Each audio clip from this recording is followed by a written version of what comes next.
10:02, good morning from the Circus Sports at the Mint Kentucky Downs 104.5 The Zone studio. I'm Lucas Panzica. The second round of the Masters at Augusta National is today and is underway, but the two tied at the top of the leaderboard, Sam Burns and defending champ Rory McIlroy at 5 under, will tee off later today. On Thursday, the Nashville Predators fell at the Utah Mammoth 4-1, closing out the final road trip of the regular season. Utah clinched a playoff spot with the win, and the Preds fell out of the second wild card spot in the West. They are 1 point back off of the Kings, who also have a game in hand. A 3-game homestand will close out the regular season beginning tomorrow afternoon at Bridgestone Arena against the Minnesota Wild. Puck drop at 4 p.m. Spring ball concludes for Tennessee football tomorrow afternoon with the orange and white game at Neyland Stadium. The scrimmage will not be televised, but will air right here on The Zone via the Vol Network beginning at 1 p.m.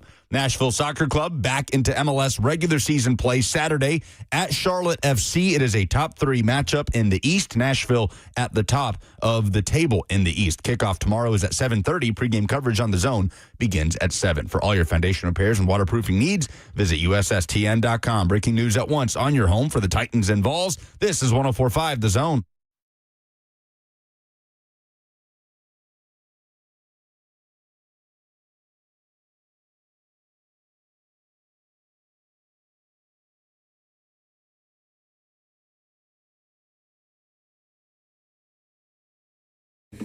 Good morning. Happy Friday. Congratulations to everybody involved. You made it.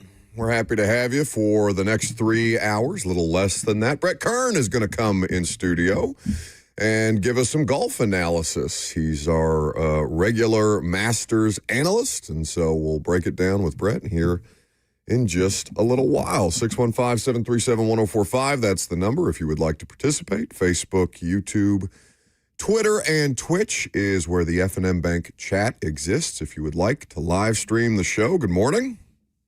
Good morning. Happy Friday. It is a beautiful, beautiful day in Music City. Indeed it is. Are you affected by allergies at all? No, I am blessed. Okay. I would, yes, I would say that you are very much, because every time I walk out of my house for basically the next month and a half, I just feel like I get hit in the face by the pollen monsters that are out there. But you take the nice weather with the allergies, and you keep it moving. I am very interested in this story. Did you see, well, you wouldn't have, because I know you don't pay for the Wall Street Journal, and that's okay. But did you see the Wall Street Journal report that the U.S. Department of Justice is opening an investigation into the NFL? I did. Saw it via ESPN. Yes. So the DOJ is accusing the NFL of being engaged in anti-competitive tactics that harm consumers. And what they are saying right now is there's still some level of detail, or a still great level of detail, that we don't have as far as what the nature and scope of the report actually is, and what the findings of this report by the DOJ have found that might be able to actually bring a case against the NFL in this circumstance. But this focuses on the Sports Broadcast Act of 1961, which gives the NFL an antitrust exemption when it comes to the negotiation of TV rights. Basically, how much of a monopoly does the NFL have, and how much can it hurt consumers? And I bring this up in the sense of, when's the last time you paid to go to an NFL game? Like, paid your money to go to an NFL game? Had to have been a long time ago. Yeah, years. Okay. Like 5 years?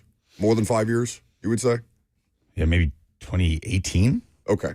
For me, I don't know that I ever have bought tickets to an NFL game. So I'm not the right person to talk about the difference in price and how much it affects, the average family of 4 to go to an NFL game, other than to say, I know what the ticket prices go for. I know that even teams that are not competitive sell tickets at regular season prices for things like preseason games. I know that even tickets for lesser competitive teams are still costly enough that it's going to put a dent in you, something that you can't just, decide on a whim you're going to go to an NFL game, especially if you're going to account for parking and concessions and all these other things. If you want to get a jersey, it ends up being an expensive venture. And I lump this in, not quite the same thing, but with this article in The Athletic about World Cup ticket buyers, of which you were trying to be one, Lucas,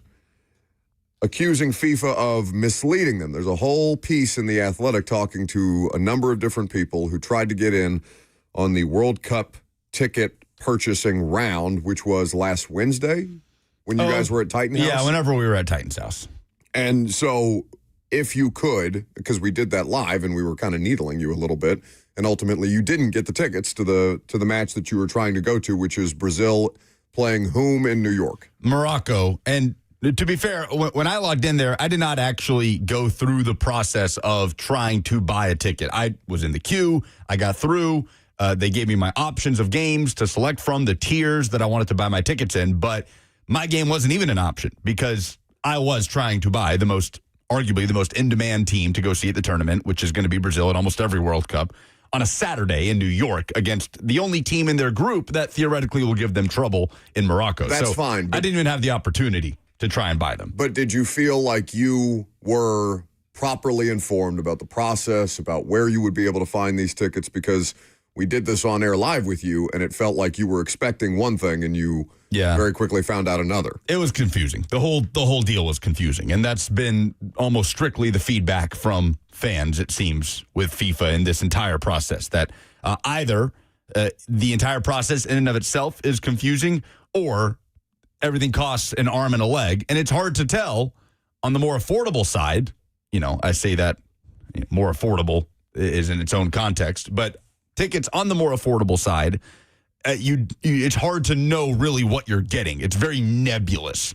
They'll shade not even two different sections, but two different levels of the stadium. And it's this falls under this tier. It's now hang on a second. So if I buy a ticket, are you going to put me here on the lower bowl, or are you going to put me on the very last row of this upper bowl that you also have shaded in the same color that falls under this tier? Very, very, very nebulous and confusing, the process from FIFA. So obviously everybody in this country, and I'm sure in other countries around the world, are dealing with signs of the times as far as affordability, because it is expensive to do anything right now, right?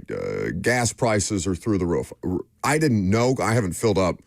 I don't drive that often. You drive a lot more than I do, because whether you're going to see Megan or whatever, you've got the games that you're working. I probably drive a little more than 10,000 miles a year. I'm not filling up my car that often. So I hadn't filled up my car in 2 weeks. And then when we drove to Circa yesterday, I was like, why the hell is gas almost $4 in Kentucky? I knew, obviously, what's going on. Well, yeah, it's always more expensive in Nashville than it is in Kentucky. I'm used to affordability relative to gas prices in the state of Kentucky. Kentucky is charging $4 a gallon for gas, what the hell must it look like in California or Hawaii or any of these other places?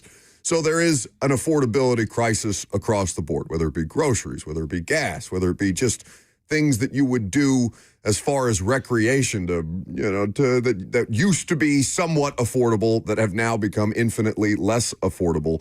Sports feels like there's no real protection for the consumers to keep the prices at a reasonable level, especially once you get into the realm of, well, the Titans are building a new stadium, and the stadium is going to cost infinitely more, and how many of your people who are still supporting this thing through good times and through bad times, and there's been a run of bad times here lately, how many of those people are going to get priced out? And it's not just a Titans new stadium thing. It's the Preds did this after they went to the Stanley Cup.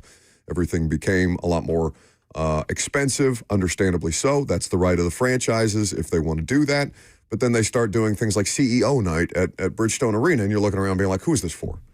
It starts to become, I imagine, again, as somebody who does not regularly pay for NFL tickets or has not paid for NFL tickets in my life, I have to imagine that people are looking around at a certain point and deciding, okay, do we want to go to an NFL game? Do we want to go to 2 NFL games this year? Do we want to take the family on vacation? Yeah, but it's that kind of a conversation. But that doesn't have anything to do with this investigation, right? This investigation is entirely about television contracts and how the NFL is distributing its product from a viewing standpoint at home, not going to games with a physical ticket. So is the issue here? No, I mean just generally across the board. You are correct. What the NFL can charge for things like Sunday Ticket, how the NFL is charging the networks to the point where other leagues are looking around. Basically, other networks are having to tell Major League Baseball and the NBA, no, we don't have money to afford your product because we have to save up for the next NFL negotiation. And there's nothing to curb the NFL, right? There's nothing to stop them from continuing to raise the price on this year over year over year. It's all lumped in. Forbes estimated the cost of watching every NFL game via streaming last year at $765. I wonder, is that... I'm sorry, say that again? Forbes estimated the cost of watching every single NFL game via streaming last season. Okay. Which would mean the Netflix games, obviously Thursday Night Football on Amazon Prime. I suppose whenever Monday Night Football games have been simulcast in the past, watching on ESPN Plus. I wonder if is Forbes just taking the total of subscribing to Netflix and Amazon and ESPN Plus and summing that up together over the course of an entire year, because $765 feels insanely high. But Senator Mike Lee from Utah wrote a letter to the Justice Department and the Federal Trade Commission in March urging them to review whether the NFL's distribution methods are in line with the Sports Broadcasting Act. So would the issue simply be the NFL distributing their product on pay-to-watch platforms? Like, what is the main issue here that the NFL is being alleged to have done? Well, again, we don't have the full details of this. The nature of the report by the DOJ has not been fully disclosed, so we're working off partial information right now. But we can come back to this story a little later. Obviously, we can call Dan Lust and get into the more legalese of this, our buddy the sports attorney. But in the meantime, we're going to talk some golf with the best punter in the world, Brett Kern, coming up next.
Welcome back to the show. Fueled by Hattie B's Hot Chicken. The best hot chicken in the world. If it sounds like an active construction zone in here, it's because Robert is under the desk fiddling around with something. Hey, Zach, make sure that Brett's microphone is on. Thank you. It's like when you're in a lake. Or my view right now, welcome back, boys. You know when you're in a body of water? Good to see you. That's Brett Kern, by the way.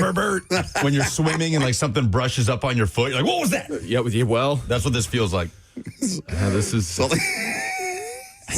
Are you going to be down there moaning and groaning the entire segment? Mind your own business. Yeah, okay. He's fixing stuff. Yeah, okay. I told Brett Kern it's the level of tech support that we have come to expect.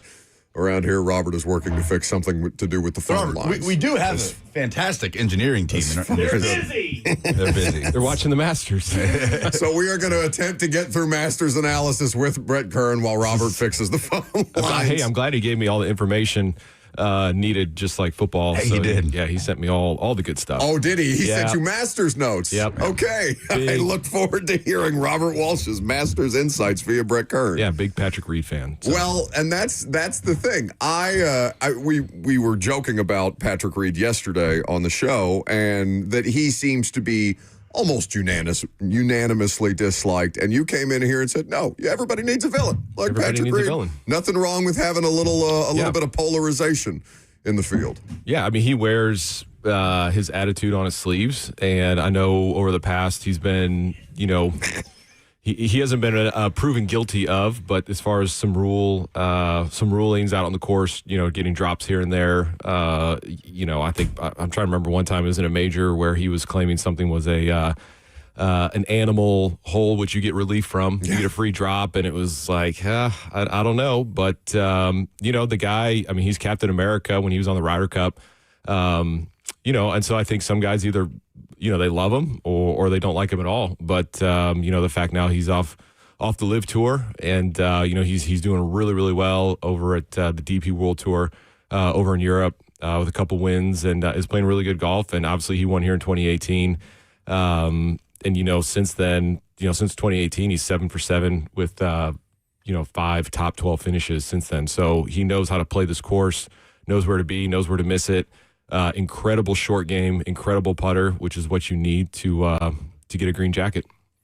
Rory McIlroy, as the defending champion here, he came into today before today's round got started. Him and Sam Burns 5 under for a share of the lead. Rory, that felt like a bit of a vindicating moment for Rory last year, given some of the disappointments that he's had across his career. Him being able to get it done at Augusta last year.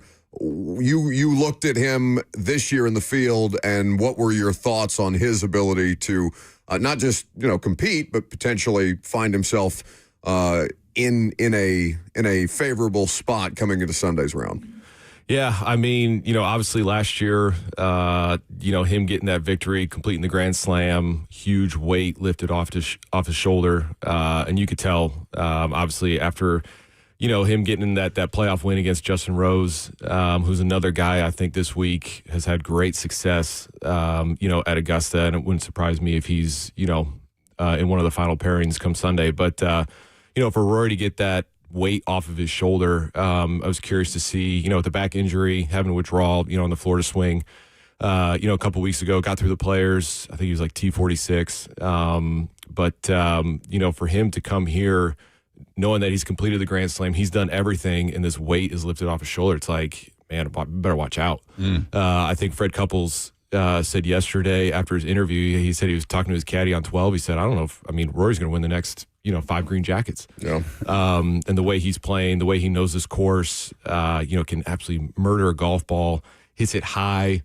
And when Rory has a B+ to A- putting day, or putting on the greens, statistically he is a very, very hard guy to beat. And so I would love to see like a Rory Scotty Sunday pairing and watch those two duke it out, because they're fun to watch.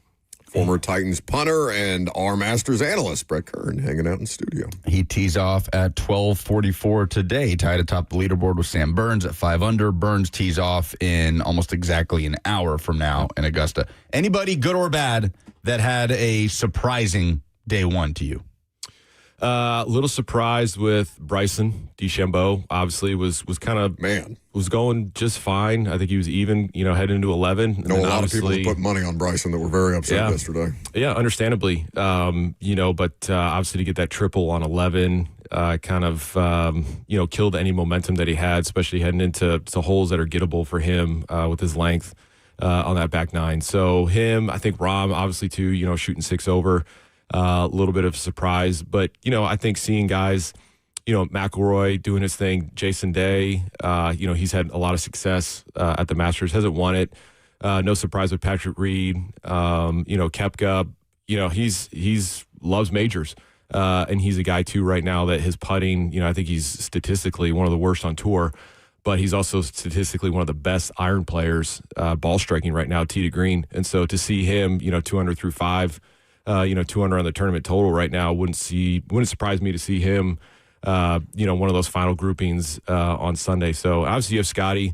He's been here since 2020, and he's got 2 wins, and he's never finished outside the top 20. So he's going to be there. Xander Schauffele, wouldn't surprise to see him, in the mix. And you can't always count out Jordan Spieth. He's a guy that just seemingly whatever form he's in, on the PGA Tour, when he comes to Augusta, it's just a place that he is very comfortable with. And I think, his short game, his creativity, knows where to miss it around the greens, still one of the best putters on tour. And so to see him in the mix, is not surprising either. What's your favorite hole at Augusta National? Oh, gosh, man. Honestly, 12, that par 3. That's a really, really cool par 3. I love the approach shot on 15, that par 5, kind of that downhill, depending where the pin was. It was all the way to the left yesterday. So, a lot of guys trying to use the slope to work it down there. And, even watching Adam Scott, was rolling. I think he eagled 13, got it to 1 under, and then he gets to 15 and just hits one hops on the front of that green. That thing rolls all the way down into the water. And now you have a downhill drop over the drop area, which is not an easy up and down. So love the approach shot on 15. There's just so many, the approach shot on 2, that par 5, big downhill shot. There's so many beautiful holes out there. Well, and you've been there as a member of the gallery. Yeah. Like, is there a difference to you versus, your favorite hole to watch them play versus your favorite hole to go out there to Augusta and take it in? Yeah, there's a little sweet spot I love. 2 green is right there next to 7 green, right there next to 8 tee box, and then you have like a little snack shack right there across 8. So you got everything kind of in that one little area. So you don't have to go very far to see the approach shots on 7, which is a difficult hole. And then obviously to see guys coming in on 2 is really cool. Brooks Koepka, he hit a driver off the deck. Yeah. Trying to get it down there today, just trying to put it in the right spot. So, and then 8, just to see guys, you can get so close, the ropes that you can get super close to these guys, just teeing off, watching them hit, and to see their tee shots on 8. That par 5 back up the hill, and a lot of guys are just, they're gripping and ripping it, and so that's a good little sweet spot to watch. What's your order at the snack shack? Masters Club, for sure. Grab 2 of those, get you a Georgia peach ice cream sandwich. Usually have to have that first because it'll melt, which is fine. You could totally have dessert first. But you're a grown up. You're a grown up. That's right. The Masters Club is. That's my favorite. Koepka leaves Live in late December. They called it a mutual parting of ways, essentially. He's 35 years old. He's a 5-time major champion. As you mentioned, he is excellent in these moments, certainly in majors. How interested are you? How interested have you been in him specifically, going to Live, coming back to Live to compete on the PGA Tour again, and kind of seeing where he falls in this field? Yeah, I think it's great. I think even to have Patrick Reed coming back, at the end of the season, Brooks to come back. The PGA Tour is the best tour in golf. And did you watch much of the Live stuff? I mean, I went to the event down at the Grove. Yeah, I did too. That was cool. Yeah, it was different. It was very different. Yeah, it was. I was kind of digging the vibe. I mean, there's like music everywhere, very low key, chilled. But I'm surprised the people that live around that golf course were cool with the amount of noise. That's why it's not back there anymore. Very good. It was a one and done. That adds up. So I was like, this feels like a party. This does not feel like the neighborhood to throw a party in. Yeah, but I mean, I think you see the live, and obviously guys left, made a ton of money. Don't fault them at all for that. Sure. You got to do what's best for your family, what you think helps you out the most. But I think from a competitive standpoint, you're looking at this leaderboard, and there's nobody from live. You could say, yeah, Patrick Reed, he's been on live, but he hasn't played in a live tournament all year, and he's back to that DP World Tour, the European Tour. I just think the PGA Tour, the competition, week in, week out, you look at the players, it's not even a major, and it's the most loaded field in golf. And the live it's not that. And, the live doesn't have majors. It doesn't have anything to replicate a U.S. Open, PGA Championship, Masters, British Open type style. And so when they come here, it's like, this is different, right? It's golf again. And I'm not saying the live's not golf, but it's just different. The vibe when you went out there. There's music playing. It's, guys are wearing shorts. It's like Vegas. Yeah, it's just different. So the preparation for guys on live to then come back to the PGA Tour is just, it's different. And so to see Brooks come back, to see Patrick Reed come back, I just think it's great to get those guys back, back on tour and just elevate the level of competition. There's a lot of big names that have some significant work to do, even just to make the cut. I mean, you're talking about John Rahm, Bubba Watson. We mentioned DeChambeau, Patrick Cantlay, Robert McIntyre. All need to do some serious work today. Yeah. The projected cut line is at 3 over now. Top 50 in ties, and with the afternoon coming, no rain in the forecast. I think it's those greens are firming up. They're getting quick. So, I mean, it wouldn't surprise me to see it jump to 4, maybe 5. But, Rombo's, is through 6 holes, 2 under. He's down to 4, 4 over. So he's a guy that can make moves. Obviously winning, the green jacket before. But, I mean, it's experience. Experience really, really matters. You look at, the last time a first-time guy won it was 1979 in Fuzzy Zeller, right? And so you think of some guys, like there's some young guy. I mean, Chris Gotterup, he's won twice on tour already. First year, Jacob Bridgman, he won the Genesis Open, signature event out at Riviera, first time guy. Ben Griffin, Ryan Gerard, Sam Stevens, some of these guys are doing really well on the PGA Tour right now. It's their first time, and you look at some of the guys that are excelling, they're at the top of the leaderboard. I mean, you're looking at, like I said, Justin Rose, 15 top 20 finishes and 20 cracks at it. I mean, that's a lot of experience. You know where you're missing, on your approach shots, being able to get up and down, chipping, putting, knowing all the little nuances, all the little breaks on the greens. And so experience really matters. The chat, by the way, as always, can we get more of Brett Kern and Ben Jones and less of Buck? Yes. In fact, that's what we're doing right now. Brett Kern, our Masters analyst in studio. With your great hat, number 6. Yeah. We won't talk about the 1-5 in the middle there. It's okay. But we'll take it. I remember when, was it Project 615? Is that the name of the T-shirt company? They had all those great, they had Brett Kern swag, they had Tennessee Tripod swag, and I could never wear it because, I was covering you guys at the time. But they were very, very cool. So this is as close as I'm going to get to Brett Kern gear. Appreciate it. Yep. And it is former Titans punter Brett Kern that's in studio with us. I don't know if people are tuning in and thinking, there must be a Golf Network analyst also named Brett Kern. Like, when did you first start really falling head over heels for, we'll say the Masters, maybe golf overall? You're about as big a golf fan as I know. And I know this is common among specialists. But I'm up there. Like, what clicked for you? Was it? Yeah, I mean, it was, 2000, I was a, freshman in high school, and that was Tiger's dominance. 1999, 2000, 2001, 2002, when I was in high school. And so that's when I really started to, follow golf, develop a love for it. And then obviously going to college at Toledo, being able to caddy at Inverness, which is, a great course. I think they're hosting the U.S. Open here 2032, maybe, a while from now. But, it's I love the history of it. Donald Ross, 1920, it's like the Oakmont feel to it. So being able to caddy there for 3 years was really, really cool. That's awesome. Met a lot of good people. And yeah, so I don't know. It's just there's something about golf that I love, just the individual aspect of it. I love being out in God's creation and seeing the beauty out there. And it's just it's a fun sport to play. Frustrating, but it also teaches you mentally not to give up on holes and all that kind of stuff. And certain shots you're not going to be rewarded for a great shot. It's really just a metaphor for life. And I love watching golf.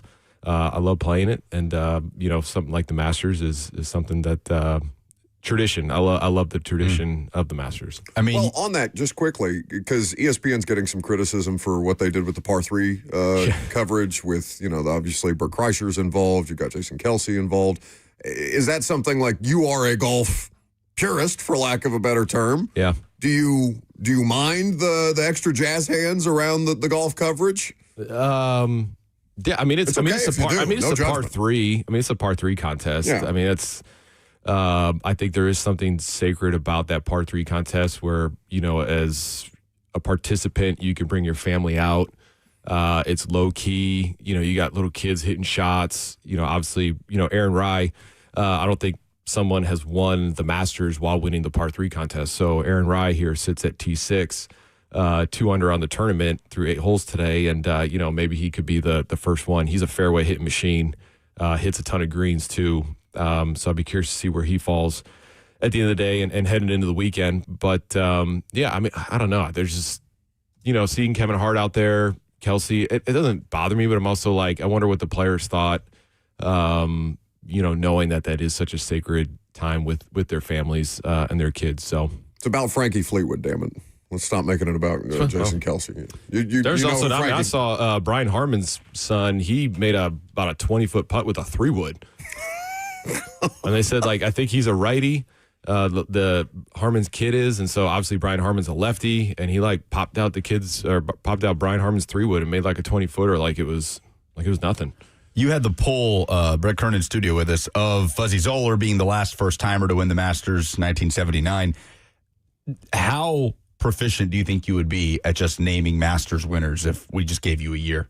We did this with Lucas in World Cup. I don't think I'm not great. I kid you not, the other day I was driving. I can't remember where I was going. I might have been going to Costco, something. And some random thought popped up in my head man, who won the Super Bowl this year? And I had to, it took me, I was sitting at a red light and I remember thinking, wait a second. All right, hold on. Yeah. Okay. Yeah. Seahawks. Got it. Okay. So I'm not great at that kind of stuff. But it's funny how that works, where it feels like the memories that get erased sometimes are the most recent ones. Yeah. And the memories from your most formative years as a sports fan are the ones that are just burned into your brain. I could tell you probably the national championship winner and loser from 2007 through 2020. But I was thinking the other day, who won in 2021? Yeah. Who was it in 2020? Was it Georgia? I mean, I'm asking you guys, who won the national championship in 2021? LSU won in 19, and the COVID year was Bama. Who the hell won the national championship? Georgia sounds right, but I don't know that for sure. Well, because they won in 23 for sure, and then who won in 22? Oh, Bama won in 21. Okay, is that? Oh no, that was the 2020 season. It wasn't Toledo. Knock them out. You only know if it was Indiana's Toledo. a recent development. Okay, it was Georgia. It was Georgia. Okay, Georgia. That's what. Yeah, it was part of their back-to-back. So Who was 22? Georgia won in 21 and 22. Who was 23? all right, calm down back there. 23. That was Michigan in January of 23. No, January of 24. Who was 24? The 24 season. It stayed in the Big Ten with Ohio State, and then this past year, of course, you had Indiana. So Brett Kern hanging out in studio with us, talking some golf. Masters day 2, obviously underway. So did you place any wagers? Did you have a favorite in the field? Did you find somebody that you had particularly good value on before things got started yesterday? Yeah, I mean, I liked Justin Rose, Jason Day. Obviously, I think I leaned heavily on Patrick Reed. And so, yeah, I mean, I think, like I said, I just went through and looked at guys that have had success DraftKings kind of does this thing where you could pick, your roster for, certain salary. And I think one of the teams I just picked guys that, had won the Masters, right? And it's doing pretty well. Like Adam Scott's doing well. I think, I know he's playing. I don't know what he's at now, but, okay, yeah, he's even on the tournament. That's good. Great. I mean, familiarity helps you on any course, I'm sure, but this one in particular. This one is, like I said, 1979 Fuzzy Zeller. You even go back to like 26 of the last 28 winners had a prior top 30 in the Masters. Zach Johnson in 07, Danny Willett in 16 were the only two out of those 28 that didn't have a prior top 30 to their win. So you look at like, Kurt Katayama, who's up there, Wyndham Clark, who's having a good day, Akshay Bhatia, I think he's won over even par, guys that don't have a top 30 in their previous. So it's crazy. Like the Masters is one of those tournaments where you need to know where to miss, where to put. You can get away with it a little bit off the tee, being spraying it just a little bit. But even watching this morning, Gary Woodland on 2, pushes that second shot right, and he's in a bad spot, and he doubles it. You look at Bryson yesterday on 11, right, short sides himself on that back right pin on 11, puts it in the bunker, can't get it out. Tries to get it out, comes up short, and next thing you know, you triple it. So Augusta's one of those places where it's you have to know where to miss it, and if you start pin hunting on some of these holes, you're going to get in trouble. And so I think the experience and not being able to, even listening to Rory yesterday, talking about how I think on 7 or something like that, he hit in the trees. And I think prior years, he's trying to win, he's going to press. And when you press at Augusta, you get in trouble. And so he was saying yesterday, he's like, I hit in the trees. Like, well, I'll just punch out and try to get par. Like he said it very nonchalantly, where I think in years past, it's like, man, I got to press, I can't fall behind or this and that. And can't make big numbers, and Augusta will do that to you. So the experience of playing it a lot, the patience, knowing where to miss it, where to put it, what bunker to put it into if you have to, where to miss it on the green, so you give yourself an uphill putt and you're not, putting defensive when you're on top of the hole, and a lot goes into that. So you see a lot of the guys that it almost seems like a reoccurring leaderboard at times, but these guys know how to play it, they know how to get around it. It suits their game, and they're consistently, playing in some of the final groups on Sunday. I just noticed your T-shirt. That's excellent. Hello, friends. Hello, friends. Hello, friends. Jim is somewhere out there in the audience. Well, he's got to be coming up. Not today. He's not. What are you talking about? Not today. What did you say, Brett? I said he comes up. When's the broadcasting? When does he come on? Noon. Noon Central. Yes, is when the CBS portion of the broadcast starts. So what's the how do you consume the Masters? Where are you? Are you setting up shop at home? Are you undisturbed? Do you have multiple screens? What's the deal? No. I mean, I went golfing yesterday, so I missed mostly. There's my phone right now. Give me an update. Yeah, it's. It's on at home for sure. It's. I'm watching it right now. Watching Spieth hit from underneath a tree. He'll probably knock it up, get up and down, no problem. But it's kind of like. Sometimes I'll sit down, watch it. Other times it's just kind of background. I mean, there's nothing like having Jim Nance, on your TV is just background noise. Last week I was down in Mississippi for one of those golf events, and I got to play with Tony Romo, and it was just like, man, we just need Jim Nance, and this is great. But is Romo as excitable on the golf course as he is in the broadcast? Yes. Okay. Yeah. Oh yeah. When he he missed like a 15-foot birdie putt, and it was literally like taking you back to like a quarterback missing a wide open receiver, and just his reaction to it was. There's a couple of times I played with Andre Roberts. He's a great return man. Yeah. Glad we're playing golf together and I don't have to punt to him anymore. But, we were just kind of busting up laughing because it's like, man, he's the same. How he calls a game and his reaction to things on the golf course is the same as him as in his reaction to what's happening on the football field. So it's a fun time. Well, it's tough to get smarter golf analysis than what Brett Kearns it's out there. There's plenty of it. Just turn on the Golf Channel and you'll get. Would you ever do that? Golf Channel? I would love to. I mean, if I could call a sport, it'd be golf. Yeah. Make the call. I mean, surely, But, surely somebody. can put Brett Kern in it's like a lot of the guys, people. a lot of the guys that call golf used to play. Yeah. I thought Romo could do it. I thought Jay Feely maybe was going to dab into golf, but it's I think it'd be a ton of fun. Well, buddy, we always appreciate you coming Absolutely. in and hanging out with us. It's good to see you. We miss you and Ben and Nate around here regularly. So football season not that far in the future, actually. Yeah, guys reported this past week. Already back on the practice field. Back on the practice field, and did you like the extra 2 weeks? Well, how recent is that of a development where new it coaching used to be staffs? it used to be a week.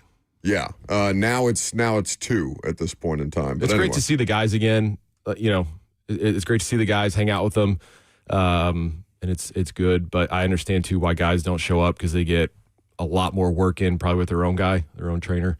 And I think a lot of guys, football wise, working out and all that kind of stuff, it's more prevention working out. They don't want guys getting hurt or anything like that. So, but it's always great to be back. When you report back with the guys, you're on the field, you're in the weight room. It's a good time. That's when a lot of the bonding happens. So. Well, like I said, great to have Brett back in studio. We'll have to do it again sometime soon. Thank you, buddy. Yep, absolutely. We'll continue the conversation, keep you updated on everything going on in the Masters coming up next.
Welcome back to the show, fueled by Hattie B's Hot Chicken, the best hot chicken in the world. Everybody say one nice thing about Robert Walsh, because he just figured out a problem that he had nothing to do with to rectify whatever the issue was happening on FM radio. So well done by Robert to make sure that we got right. We need a rapid fire SEC stat of the day. Well, hang on. One nice thing about Robert Walsh. His You're going to do beard, it. Okay. his beard has been looking exceptionally vibrant over the last few days. I thought that was just the lighting in the studio we were in yesterday. I told him he looked like he had a really bad sunburn.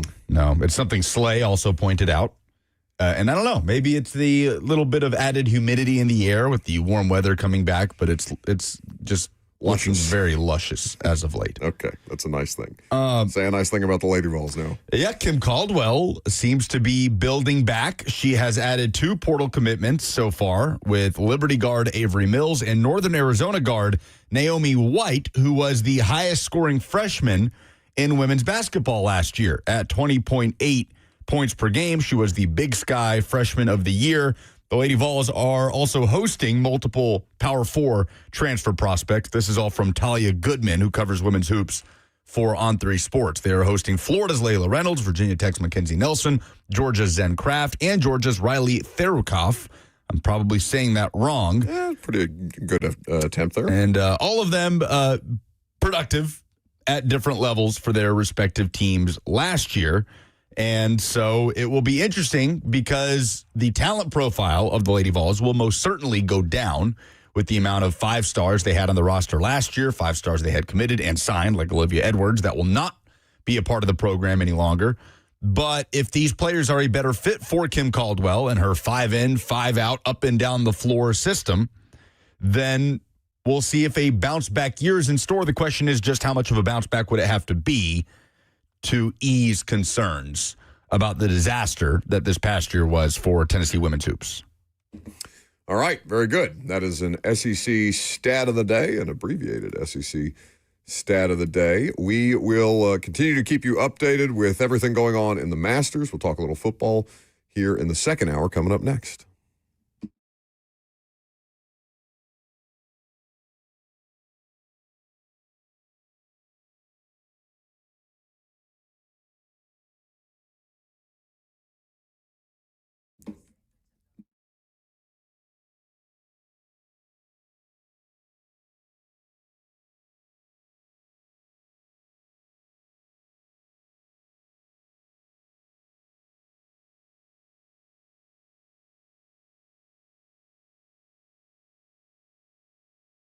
Two Rivers Ford is the South's most trusted Ford dealer for a number of reasons. Because many of you have bought a concert ticket. We were just talking about the prices of sporting event tickets, and a lot of times you'll pay $50 or think you're paying $50 for that ticket. And then when you get ready to check out, you're hit with all manner of different fees that you didn't know were going to be a part of that ticket purchase. There's a lot of car dealerships that operate that way too. You see one price online, then you go to purchase your vehicle, and you're hit with all manner of different upcharges that you were not told about or were not made aware about that you are dealing with once it is time to take your vehicle home. That is not the way that Two Rivers Ford does business. It's why they're the South's most trusted Ford dealer, and it's why they've been in business for over 4 decades as a family-owned and operated company. They do things a little differently than most car dealerships to the benefit of you. They're there to make the car buying process fast, easy, and frankly, just more fun. And their sales staff does not work on commission, which means you experience no pressure throughout the course of that car buying process. Just 7 miles east of Nashville International Airport in scenic Mount Juliet, Tennessee. Two Rivers Ford, local, honest, real, the South's most trusted Ford dealer.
Hiller Plumbing, Heating, Cooling, and Electrical, here to help you, because there's nothing worse than a plumbing, HVAC, or electrical emergency. You don't know what it will cost or if it'll even get fixed correctly or if somebody is just trying to upsell you on something. That's when you call Hiller Plumbing, Heating, Cooling, and Electrical, because the price you're told is the price that you will actually pay. There's no hidden fees or surprises when you get your bill. They've been in business at Hiller for over 35 years. They're family-owned and operated. Their techs are professional, experienced, and trustworthy. When they're on their way, you'll receive a photo of the tech and a link to track them in real time so you don't waste time waiting around. 100% satisfaction guaranteed of happy you'll be, or the service is free. That is the Happy Hiller promise. So visit them online today at happyhiller.com.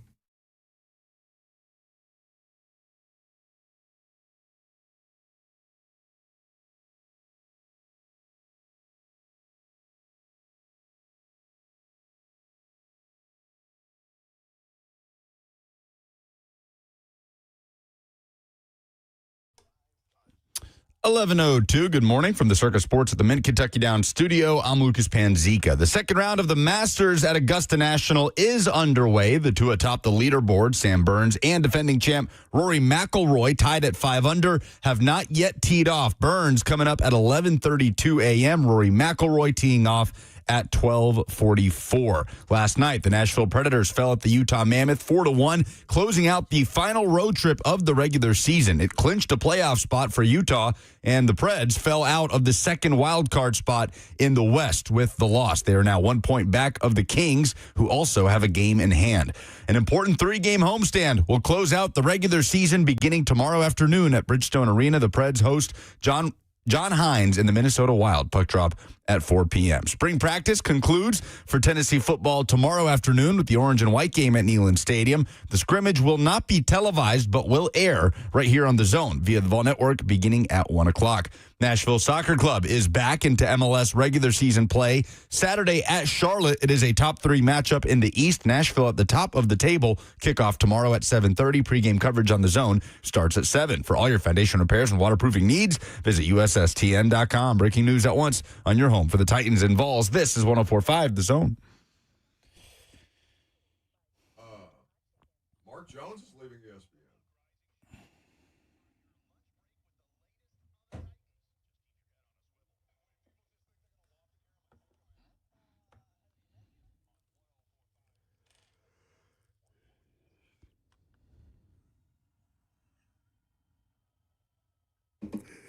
Happy Friday. We're happy to have you guys involved. We have been dealing with some crises around here.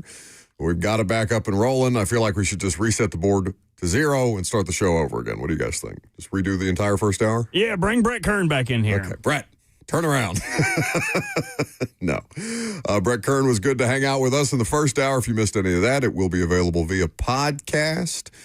The F&M Bank chat is also available for you to live stream the show, Facebook, YouTube, Twitter, and on Twitch. We thank you very much for doing so. Like the video if you're hanging out on YouTube today. So it sounds like, and based on the reporting, Lucas just sent an article in from Pro Football Talk, that the Jaguars are planning to make Travis Hunter a full-time corner, which I thought was pretty interesting as a development, because as a corner prospect last year, he was viewed more favorably than he was as a wide receiver prospect, yes? Like he was viewed as arguably the best corner. Arguably. I think there were dissenting opinions on that. And that's fine, but it was almost by consensus viewed that corner was his better position than wide receiver. And then, as the season wore on, obviously with him sustaining an injury, he ended up on injured reserve, so we don't know what it would have looked like for basically the second half of Travis Hunter's rookie year. But he seemed to have become the de facto wide receiver 1 in Jacksonville, with Brian Thomas Jr.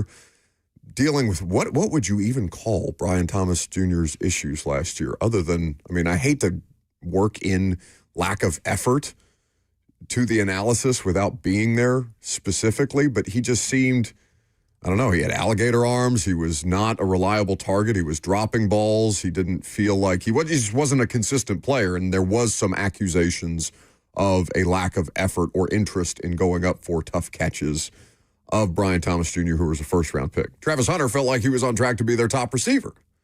And so now all of a sudden, with a team that still does have wide receiver needs, they're going to make him a full-time corner in that defense. That was quick. 1 year, 1 season of doing the dual position thing.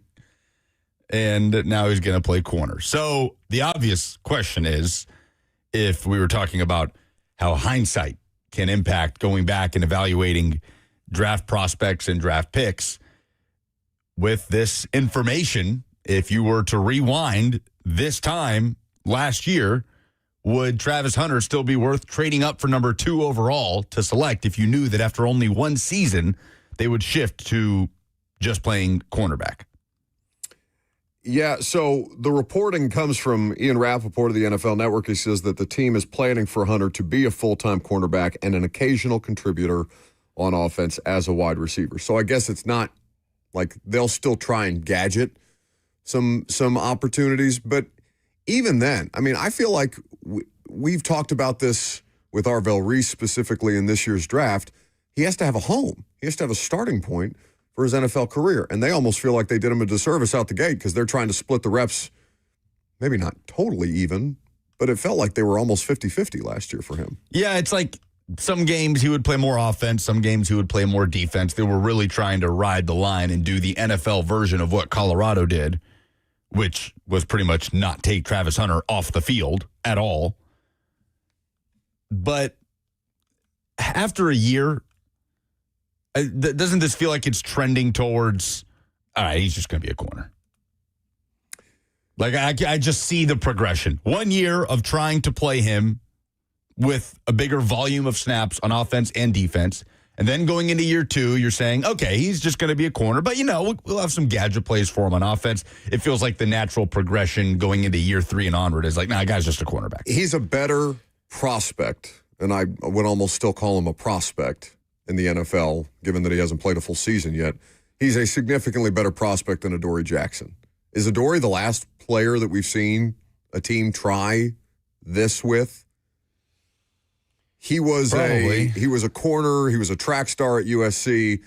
He came in under Malarkey and John Robinson. That would have been the 2017 draft. He was the second of their first-round picks. Malarkey's the only one that really tried to utilize him on offense.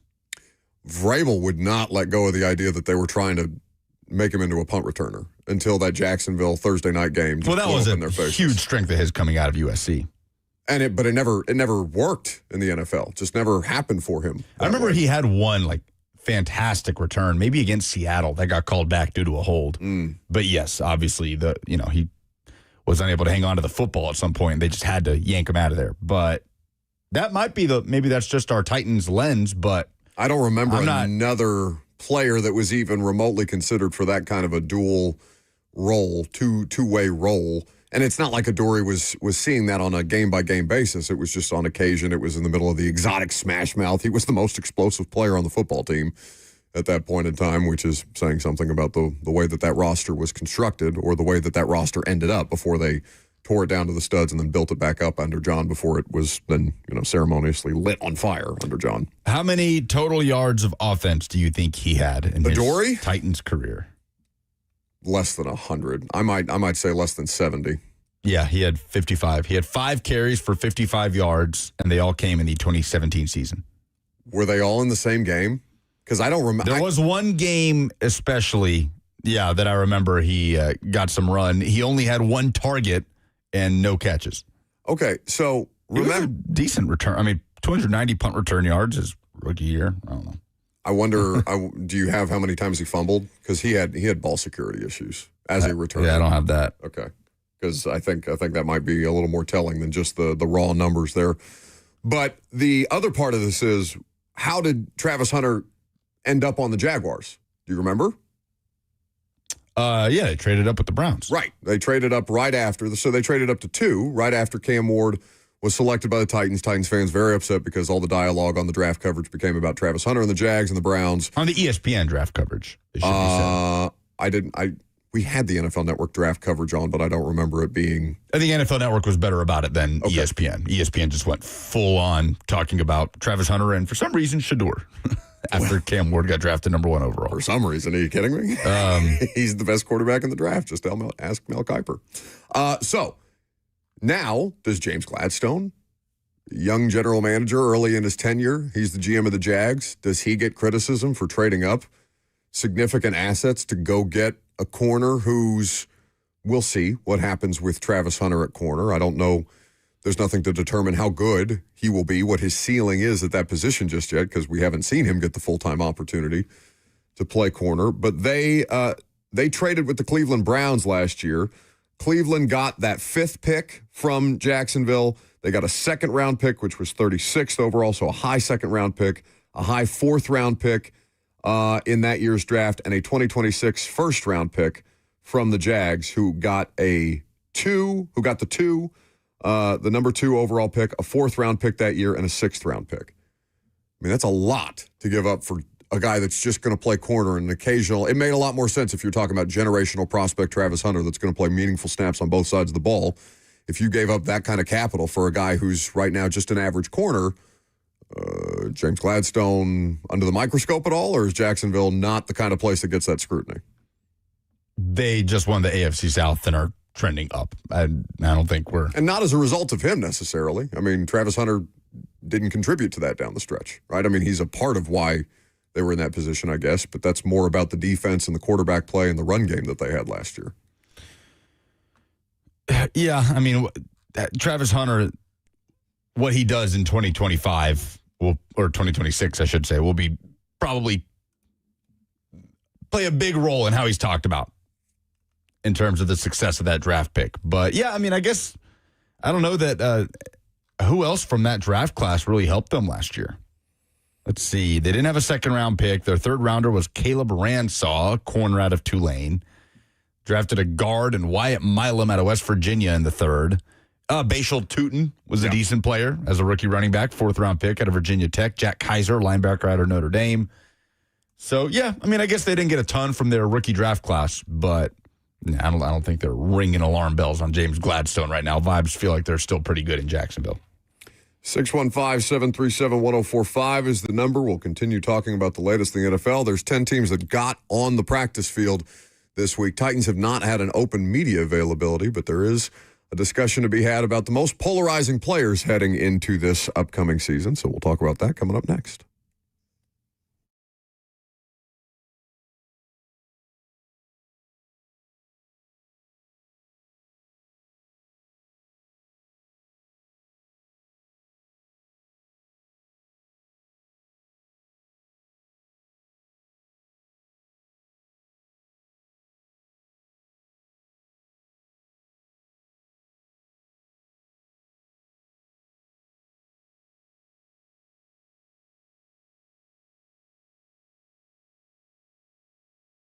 Tennessee Men's Clinic is here to help you if you've been having performance issues, because that's something that happens to a lot of guys as your body starts to change, as you get up there in age.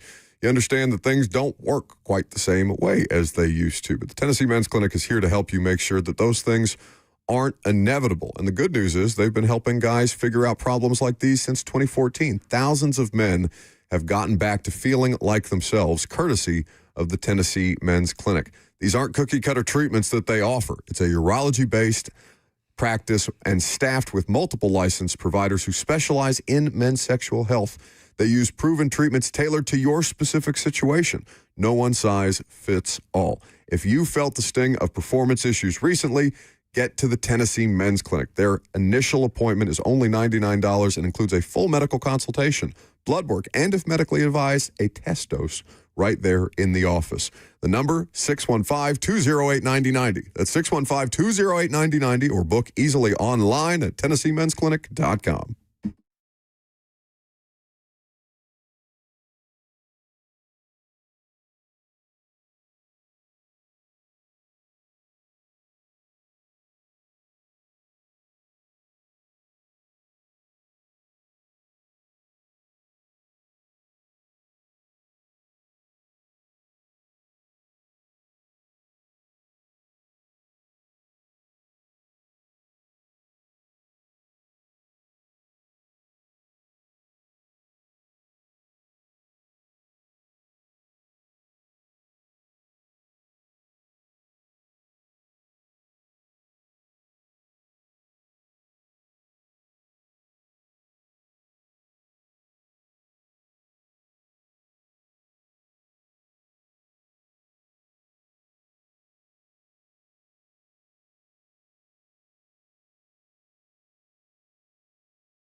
Welcome back to the show, fueled by Hattie B's Hot Chicken, the best hot chicken in the world. Lucas, you want to get us caught up on the Masters as coverage continues from Augusta National on day 2. Rory McIlroy came in with a share of the lead as last year's defending Masters champion. Where do things stand early into Masters round 2 today? Still waiting on Sam Burns and Rory to tee off. Sam tees off here in 10 minutes. Rory in about an hour and 10 minutes. They are tied at the top of the leaderboard at 5 under.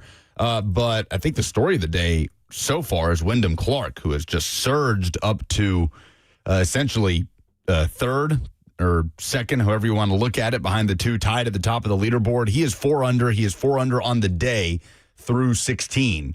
So it is currently Sam Burns and Rory McIlroy at the top. Wyndham Clark sitting there behind them. Kurt Kitayama is right there at 3 under, tied with a couple other golfers, including Jason Day at 3 under. So it's tight, which is good. Nobody really separating so far. Hopefully it is setting up to where we have a fun Sunday at Augusta National. Brooks Koepka also 2 under on the day, which has him 2 under total. Kind of rooting for Brooks Koepka here. And Brooks Koepka is not necessarily I don't know how most golf fans view him. I think that the idea that he's one of the first to leave the LIV Tour to try and come back into the PGA and succeed at 35 years old is an interesting storyline worth following. Speaking of storylines, we do have 10 teams who are back in their respective facilities.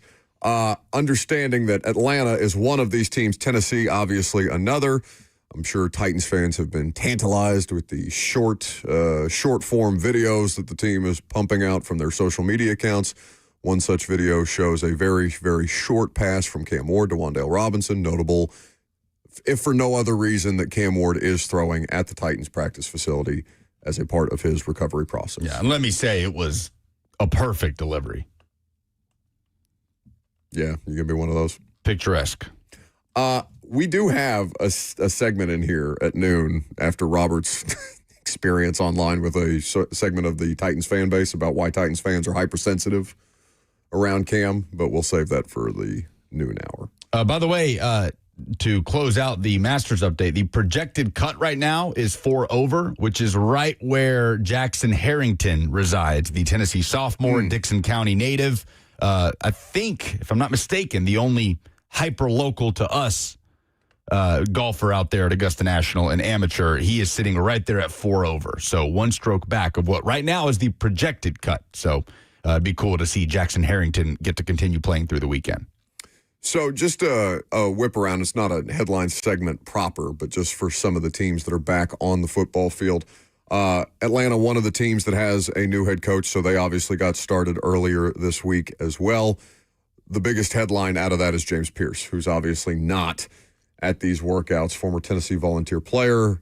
Atlanta traded up again in the first round to draft him after taking another defensive player with their first round pick in last year's draft. Of course, just to refresh, he's facing 4 criminal charges, 3 felonies in total in Florida in relation to that crash where he drove his alleged, there's video evidence, him evading police and all these different things, so you could probably take the alleged off that if you wanted to, but we'll just use it to be correct specifically here.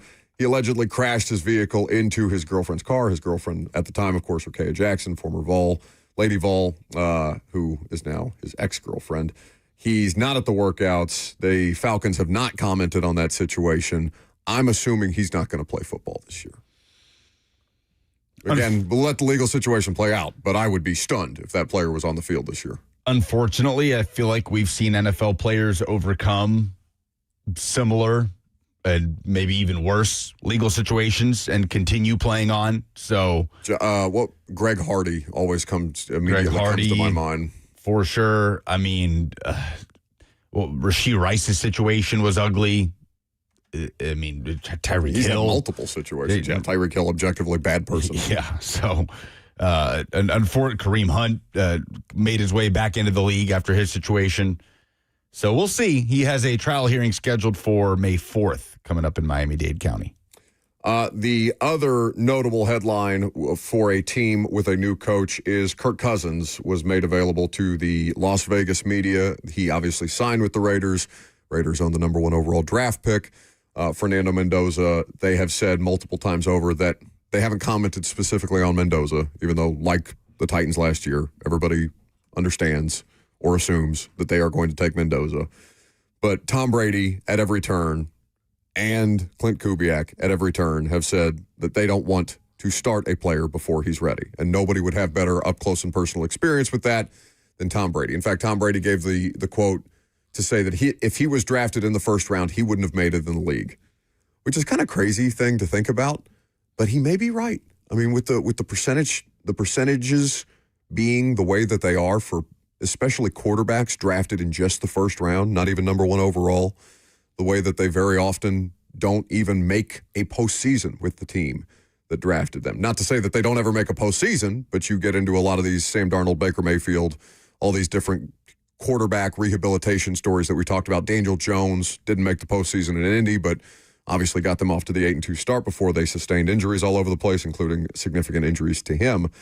Kirk Cousins says of the quarterback situation that is not yet a situation, but very soon will be, he says the best player needs to play, Kirk Cousins, as if that's not me, I don't want to be out there. I don't think that's the best thing for the team. If I'm the best option, then I believe it's important that those guys are out there, but I'm excited to get the chance to help lead, help influence in the locker room, do my part, and most importantly, help our team win. I mean, Kirk Cousins, even at 37, is going to be a better NFL quarterback at the onset than Fernando Mendoza. Yeah, that will be interesting.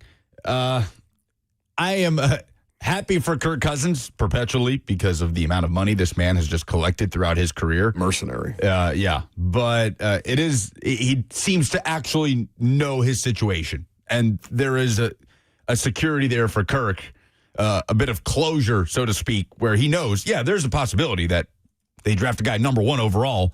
I'm not the starter for this team this season. Unlike when he arrived in Atlanta, signed a big deal, everybody, including Kirk Cousins, believed, okay, the Falcons are going to move forward with Kirk Cousins.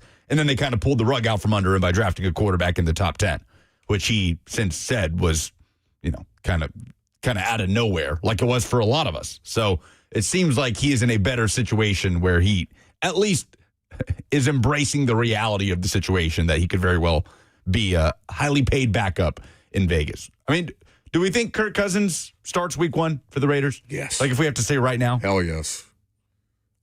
If not, everything they've said this offseason is just a fraud, right? There's no scenario in which, unless Kirk, God forbid, gets hurt, there's no scenario in which Fernando Mendoza on day 1 of the NFL season is a better NFL quarterback than an aging Kirk Cousins.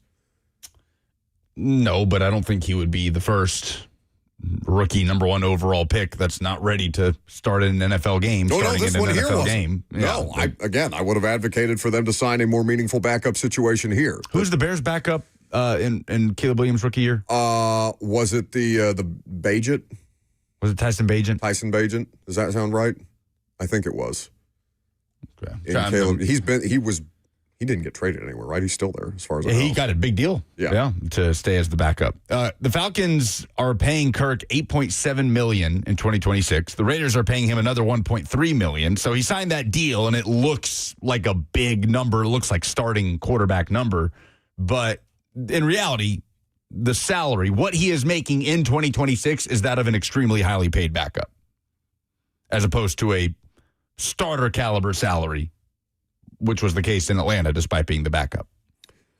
So there is also a piece up at ESPN.com projecting where all of the quarterbacks who are draft eligible will land in this year's draft. So I think we should play this game where I essentially give you the name and you guess where they're being projected. So we understand that Mendoza is going to end up at the Raiders. We don't have to go through that. Ty Simpson is the second best quarterback prospect in this draft. Where do you think ESPN believes he will land? In terms of round? Team. He is, for this exercise, he is a first-round pick. Oh, okay. Cleveland. ESPN is projecting that the Cardinals will trade with the New England Patriots, who have the 31st pick. So the Cardinals will scoop back into the back of the first round with New England and take a quarterback, because right now their starting quarterback is, the mustache, Gardner Minshew. I've seen a lot of that. I've seen a lot of, oh, man, that's crazy. Is Gardner like the only quarterback in Arizona at this point? Who's the Houston quarterback from a couple of years ago? Not Houston Texans, Houston, University of Houston. Oh. You know who I'm talking about? Yeah. Oh, it's going to kill me. I know. Clayton Tune, maybe? That sounds right. Okay. Yeah, there's been a lot of that projection that Arizona would move back into the first to draft Ty Simpson, kind of like the Giants did last year with Jackson Dart. They don't have another quarterback in this projection going until round 3. So they're saying no second-round quarterbacks based on the available quarterbacks right now. If I told you that Garrett Nussmeier is the player that they believe to be the next quarterback off the board, where do you think they have Garrett Nussmeier going? What round? The 3rd round. No quarterbacks drafted in round 2 in this exercise. LA. The Pittsburgh Steelers with the 99th overall pick. So we still don't have information on Aaron Rodgers. We are still going to be waiting for that. I imagine we'll continue to wait for some time. But the Steelers cannot allow the draft to come and go without at least addressing the quarterback situation, unless you really like Mason Rudolph, and nothing against Mason, but that is not a circumstance that I would like to go into an NFL season with as my best option. They also have not Riley Leonard. Riley Leonard's in Indy. Who's the Ohio State quarterback? Late round pick last year. Will Howard. Will Howard is there. Is Will Howard going to be anything in the NFL? The way they talk about him, he seems like the heir apparent. That's why I'm so skeptical about the Steelers attracting another. Like, I've seen Garrett Nussmeier or Carson Beck, different guys, Drew Aller attached to them in the middle rounds. And while it wouldn't be totally out of the question for them to continue to add to that room just to shake the tree and see what falls loose, the way they talk about Will Howard is that they would have been comfortable him playing last year if not for the broken hand. By the way, Jacoby Brissett is still under contract in Arizona. Yes, I saw that in the chat. So, For pointing that out. Brissett and Gardner Minshew. That's the QB room over there. Exciting. In this exercise, they have Drew Aller as the next quarterback off the board. Where do you think ESPN is projecting Drew Aller lands? You already said Pittsburgh. Said Pittsburgh, Arizona, obviously Vegas. I mean, I'm going to keep saying Cleveland and the Rams until one of them projects Cleveland or the Rams. This is the Miami Dolphins, who just gave Malik Willis about $20 million plus a year. They are invested in Malik Willis for at least 2026 and technically into 2027. They do not have the Rams or the Browns taking a quarterback in this draft. How are the Browns going to field their yearly 7 quarterbacks if they don't add someone? No, something's wrong. You think refresh the page? Can you enhance? Enhance, please. Enhance. So Carson Beck, Taylon Green, Cole Payton from North Dakota State, who I'm not familiar with, and then Cade Klubnik out of Clemson. There's also Luke Altmaier, the Illinois quarterback, last year's Illinois quarterback. They have, in this exercise, Carson Beck to the Cowboys, Taylon Green to the Packers, Cole Payton to the Jets, Klubnik to the Panthers, Altmaier to the Falcons. Oh, Cole Payton to the Jets is like the grossest. That's like adding saffron to a peanut butter and jelly sandwich. Saffron is such a great...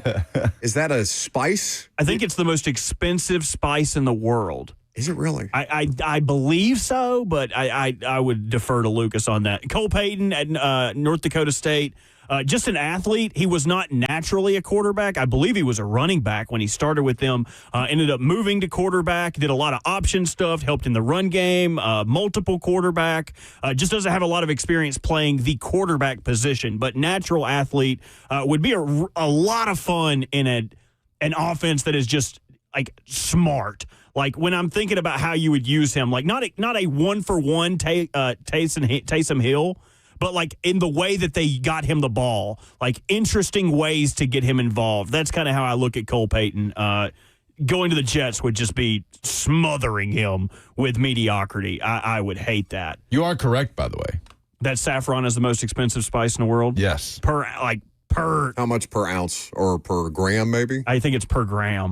This is from a website called Golden Saffron. $9,000 plus per pound. Per pound? It is sometimes priced higher than gold per gram. And how many ounces are in a pound? Is it 8? Sure. You tell none of us sold drugs. Or at least not weight. How many ounces in a pound? 16. It's 16. Okay, that was wrong. That's a half P. Yeah, there's a website called goldensaffron.com. What's a QP?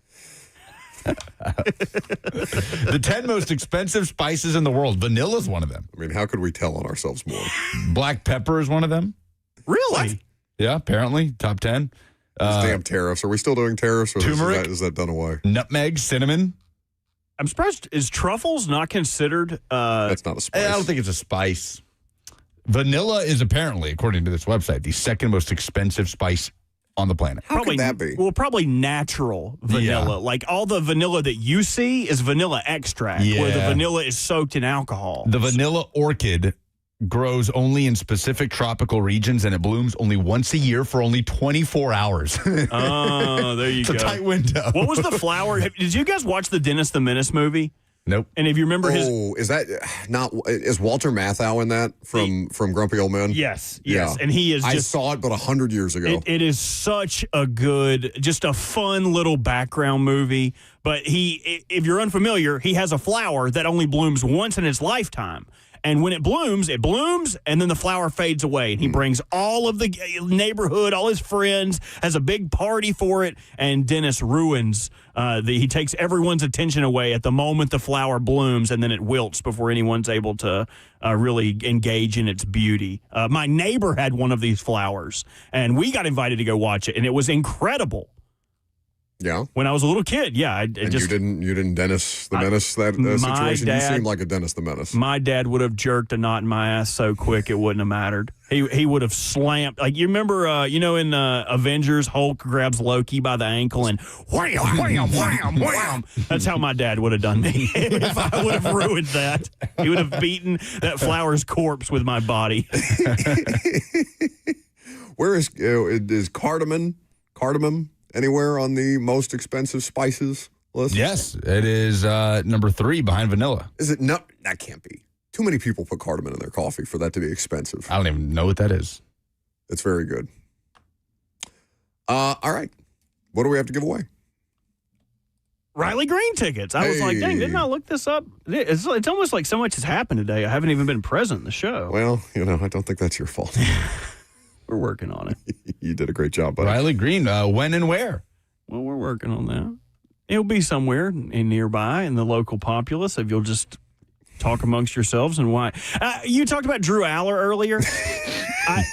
I asked Stoney. Stoney is a Drew Aller believer. I just can't get into it, man. I said, make me like him. Oh, how many people in Titans media were advocating for them to pass on Cam for the opportunity to draft Drew Aller? I mean, it wasn't like a large nobody, percentage. because Drew Aller announced pretty early he wasn't going to declare for the draft last year. But in the discussion was like No, this. no, When we but were to wait for this year's draft to draft Drew Aller.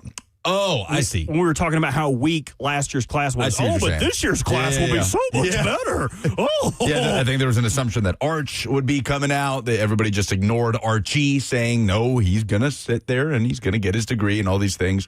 Yeah, I mean, again, this quarterback class is full of guys that at one point or another were considered potentially top prospects. Nussmeier, Aller, Cade Klubnik, Carson Beck. All right, Cade Klubnik is the one who I think took the biggest beating that based dude on is such a goofball. I wouldn't draft him with a 42nd round He pick. did have some weird quotes this year too. Beyond just how underwhelming he was and how underwhelming Clemson was relative to expectation, because they were the favorite for the national championship last year. I think people, may have forgotten that, which is a crazy thing to say. Well, we're going to know why when this draft comes up, when you see the Clemson players coming off the board. Yeah. Cade Klubnik looks like Jackson Dart. Cade Klubnik. Get out of here, dude. 2 tickets to see Riley Green at Bridgestone Arena next Saturday. Hey. Special guest Justin Moore, Drake White, and Mackenzie Carpenter. Okay. 615-737-1045. If you would like the chance to win those tickets, call in and give us your Friday Fire, your moment of positivity from this week. Coming up next.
For the opportunity to win 2 tickets to the upcoming Riley Green Show at Bridgestone Arena next Saturday. Not this Saturday, but next Saturday. 615-737-1045. Tell us, what was the good thing that happened to you this week? Sports, professionally, personally, whatever. Just something good. Mine is Dawn Davenport, who was the MC for the 10th annual Rally on the Runway event. It's a great event that Dawn's been a part of for many, many years. Dawn has been a part of it. Blaine has been a part of it. Slay, I think it's his first year participating in it. I know that Slay and Brent usually go to support Dawn. I think pretty sure Slay walked down the runway with He did. A child who has been battling cancer. So it's a event to support children fighting cancer. Jeff Simmons has also been a part of it for several years. At this point, he was technically the main host with Dawn as the MC. They raised, if I saw Dawn's post correctly, over $600,000 to help fight childhood or a variety of different cancers that children deal with. So Heck yeah. at least as of this morning, WSMV had in their article last year, the event raised over $500,000. I'm pretty sure they exceeded that this year, if I saw Dawn's post correctly. But either way, it's a great opportunity to do good in the community for families that need it most. So well done by Dawn and Blaine and Slay and Brent and everybody that participated, all the Titans players. I know Cody Barton was there last night, a couple of different players, Keith Bullock. Yep, Zach Pillar, former Titans players. It's Jeffrey Simmons' deal. It used to be Jarrell Casey that operated it, and he handed it to Kevin Byard, who handed it to Jeffrey Simmons when KB's time in Nashville was up. And Cool. so, yeah, Jeff always does great work in the community. Really cool that Don continues to come back, and there was a great gang out there walking kids down the runway. Just awesome. Rallyfoundation.org, by the way, is where y'all can go to donate and help eliminate children cancer. Fantastic. Mine is a lot less wholesome, but it is unsurprisingly soccer adjacent. But many of you that are watching the Masters may have seen that there is a Thai golfer, 21 years old, by the name FIFA Laupakdi. FIFA Laupakdi. So he makes his major championship debut after winning the Asia Pacific Amateur in Dubai back in October, Thailand's first ever championship. So he is participating in the Masters. He is not having the greatest tournament, but he is participating in the Masters. He is at 12 under through 14 holes today, so not looking like he's going to make the cut, but he's been one of the cool stories. And I saw he was interviewed about the origination of his name, and you might be thinking the first name FIFA is unique. It must be some traditional Thai name. It is not. He said, quote, "My dad is a huge soccer fan, and he was choosing between FIFA from the FIFA World Cup and UEFA from UEFA Champions League. So I ended up with FIFA." No, you can't name that kid UEFA. You can't do that. UEFA would be a wild first name. Absolutely wild. FIFA is kind of a wild first name when you know that the origination is the governing body of global soccer in actual FIFA. Arguably the most corrupt governing body in all of professional sports. Are there any other ones that would work as names? Like you couldn't name your kid Mba or like Nba. Enba, Niffle, Niffle? Careful. Mulub.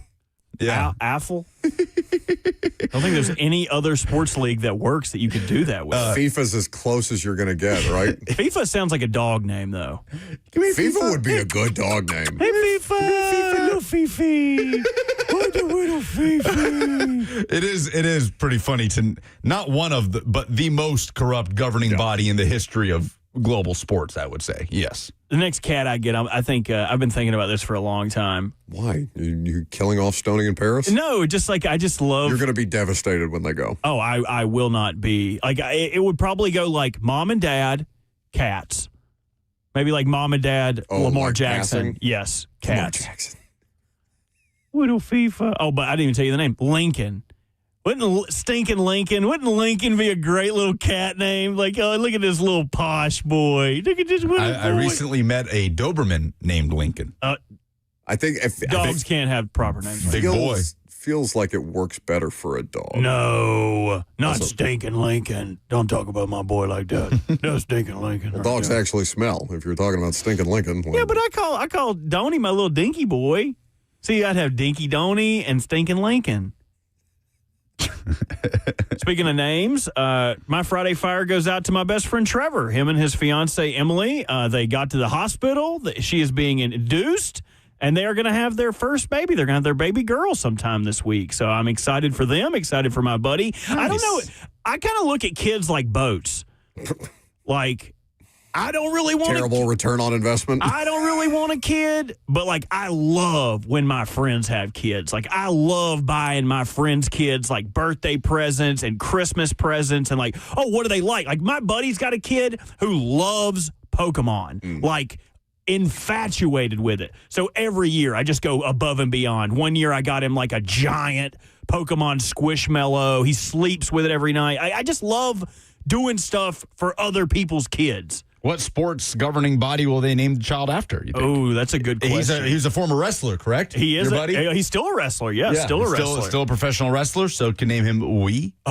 Wee. It's a girl, though, so you couldn't really name it like, that's tough. Stephanie. Stephanie. There you go. That's not a bad one. I think they've got a name figured out, though, but not my place to give that away. But congratulations to my buddy. I'm proud of you, buddy. 615-737-1045 is the number. Let's start with Chris in Murfreesboro. Yeah, guys, I saw an update on the little gentleman. I don't know if y'all heard. I think it was in Manchester. He was doing DoorDash, and he's late 70s, and lady asked him, you doing this for just to get out? And his wife had actually lost her job, and he had to supplement their income, so she started a GoFundMe. And it is well over $500,000 now. Oh yeah, no, that story's a couple of weeks old. Thank you for the submission, Chris. I'm certain it's eclipsed 1 million. Yeah, very it cool. eclipsed 1 million a couple of weeks ago. But yeah, thank you for the call. Let's go with Kyle in Springfield. Did you just drop him, or That's did an he old hang up? story. Oh, you dropped him. Yeah, What's going on, boys? It's a couple of weeks ago. Hey, Kyle. I got a two-parter for you. Okay, we'll pick one. I'm closing on a house Hey, for my fiance. Oh, what's the address? And the second part, you're funny, Bert. The second part is Cade Aaron Beatty's stat line from Sunday against the Vols. My boy went 4 for 5 for 4 home runs and 7 RBIs. You want to hang up on him? The way I hang up on the guy? No. Which one do you want to pick, though? You can only submit one. So do you want to submit the house or the Vandy player? The Vandy player, LSU player, Bert. Oh, LSU. Yeah, Hell, I LSU. don't know. He said, I don't know. Hell, don't be mad at me. I wasn't aware Tennessee still had a baseball program. Lucas has been ready to sell them, sell the band, sell everybody. Just get Tony me. left for San Fran, and I said, Lucas I'm said, out. fold the program. Peace. It was nice while it lasted. The nice little summer fling we had there, Tennessee baseball. Is it Flash? Flash. In Bowling Oh, Green? I like where this is going. Okay. Yeah. Hey, fellas. Huge fan, frequent listener, first time calling in. Thanks for taking my call. I'm going to go national, man. The highlight of the week was Don Staley calling out, punking out the big bad baby Gino Auriemma. Wah. That was awesome. I mean, we all took great satisfaction in that. Come on. The part of that is thank you for the call. We're gonna pick Flash. Yeah. Okay. The crying bit got me. Well done, Good. Flash. So he'll get the tickets, and Robert will be in contact with you shortly. Make sure you stay on hold. The fact that in that exchange on the court after South Carolina beat UConn in the semifinal to advance to the national championship for the women's bracket, where Dawn Staley is literally saying, I'm going to kick your ass. Oh, yeah. She's like, I will beat Gino's ass. Beat your ass, old man. Yeah, and she's got like almost 20 years on him. I think Dawn would take Gino down. Gino, a lot of tough talk for a shriveling old man at this point in his career. But anyway, so very good. Well done by Flash. Why are Titans fans so sensitive about Cam Ward? We'll talk about it next.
12:02, good afternoon from the Circus Sports at the Mint Kentucky Downs 104.5 The Zone studio. I'm Lucas Panzica. The second round of the Masters at Augusta National underway. Sam Burns tied at the top of the leaderboard with defending champ Rory McIlroy at 5 under. And Burns has teed off even through his first hole of the day. Rory set to tee off in 42 minutes. Meanwhile, Wyndham Clark surging today. He is 4 under on the day, which has him at 4 under, 1 stroke back of the top of the leaderboard and tied with Justin Rose. On Thursday, the Predators fell at the Utah Mammoth 4-1, closing out the final road trip of the regular season. Utah clinched a playoff spot with the win, and the Preds fell out of the second wildcard spot in the West. They are 1 point back behind the Kings, who also have a game in hand over the Preds. A 3-game homestand closes out the regular season starting tomorrow afternoon at Bridgestone Arena against John Hines and the Minnesota Wild. Puck drop at 4 p.m. Spring ball concludes for Tennessee football tomorrow afternoon with the orange and white game at Neyland Stadium. The scrimmage free for fans but will not be televised. It will air right here on the Zone via the Vol Network beginning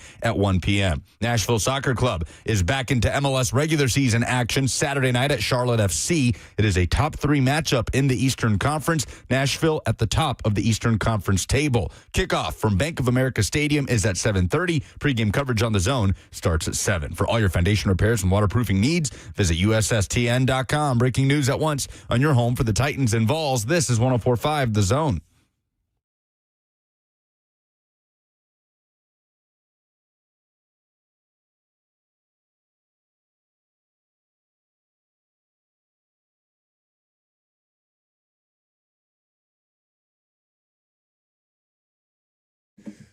Welcome back to the final hour on this Friday. Hope you're having a great Friday so far. We're going to get you a little closer to your weekend.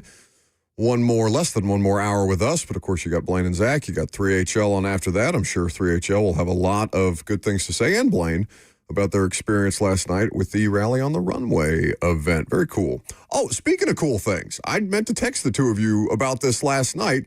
Our friend Thomas Edwards, who is the former Tennessee offensive lineman, who is now a very successful both songwriter and recording artist. He was playing Whiskey Jam last night, which I didn't know. Did you ever go to Whiskey Jam?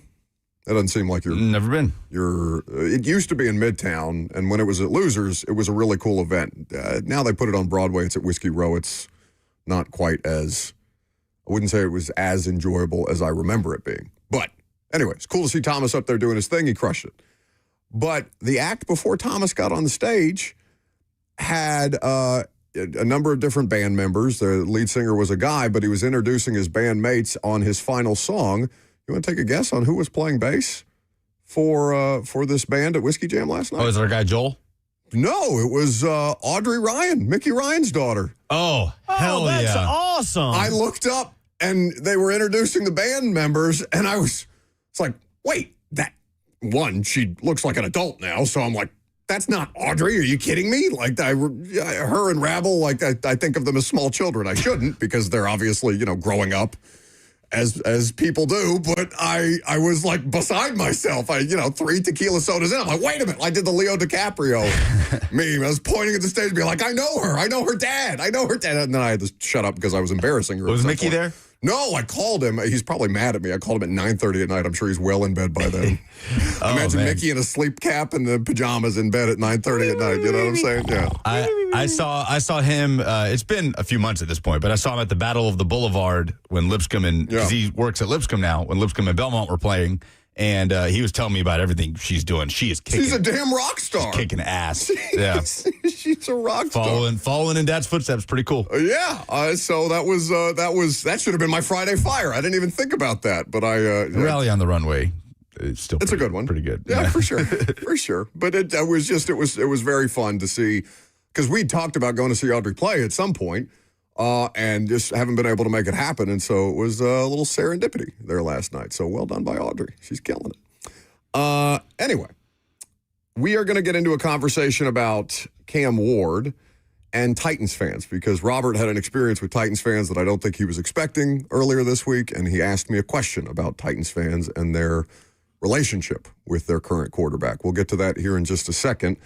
but we can take some calls in the meantime. 615-737-1045. Matthew is in Franklin. I don't know if it's Franklin, Tennessee or Franklin, Kentucky.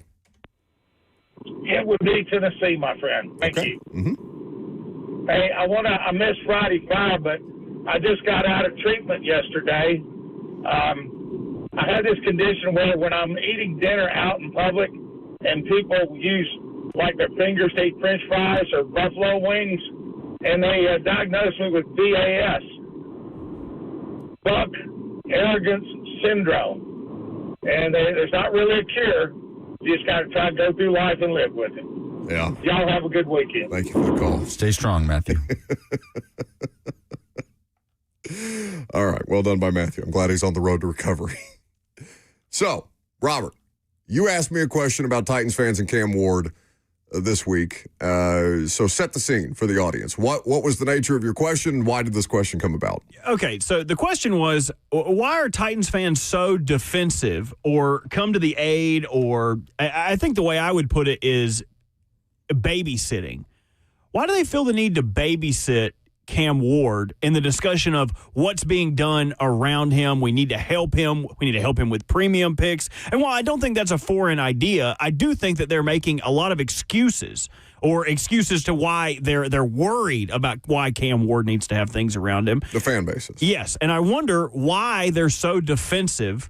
And I'm not saying, believe me, and I can understand why someone on the radio talking about this, you would think that I'm talking about this from a place of, they shouldn't be like this. Why are they like this? I'm not saying that. I'm genuinely curious why Titans fans feel the need to coddle Cam Ward in certain scenarios. Like last night, we had Teron Davenport on primetime. It was really good draft talk. Excellent discussion surrounding the number 4 overall pick and why Teron thinks that Sonny Styles would be a perfect complement to Robert Saleh's defense. And in the chat, a lot of people were saying, no, we need love. We need to do right by Cam Ward. We need to put pieces around him. As if the first-round pick is the only pick or the time that you can add pieces that would help the offense or, ergo, help Cam Ward. So my question is, why? I'm genuinely curious. Not saying that it's the wrong stance to have, but why do Titans fans feel like they need to cape up and defend him so much when, in my experience, I don't feel like Cam Ward is that type of player.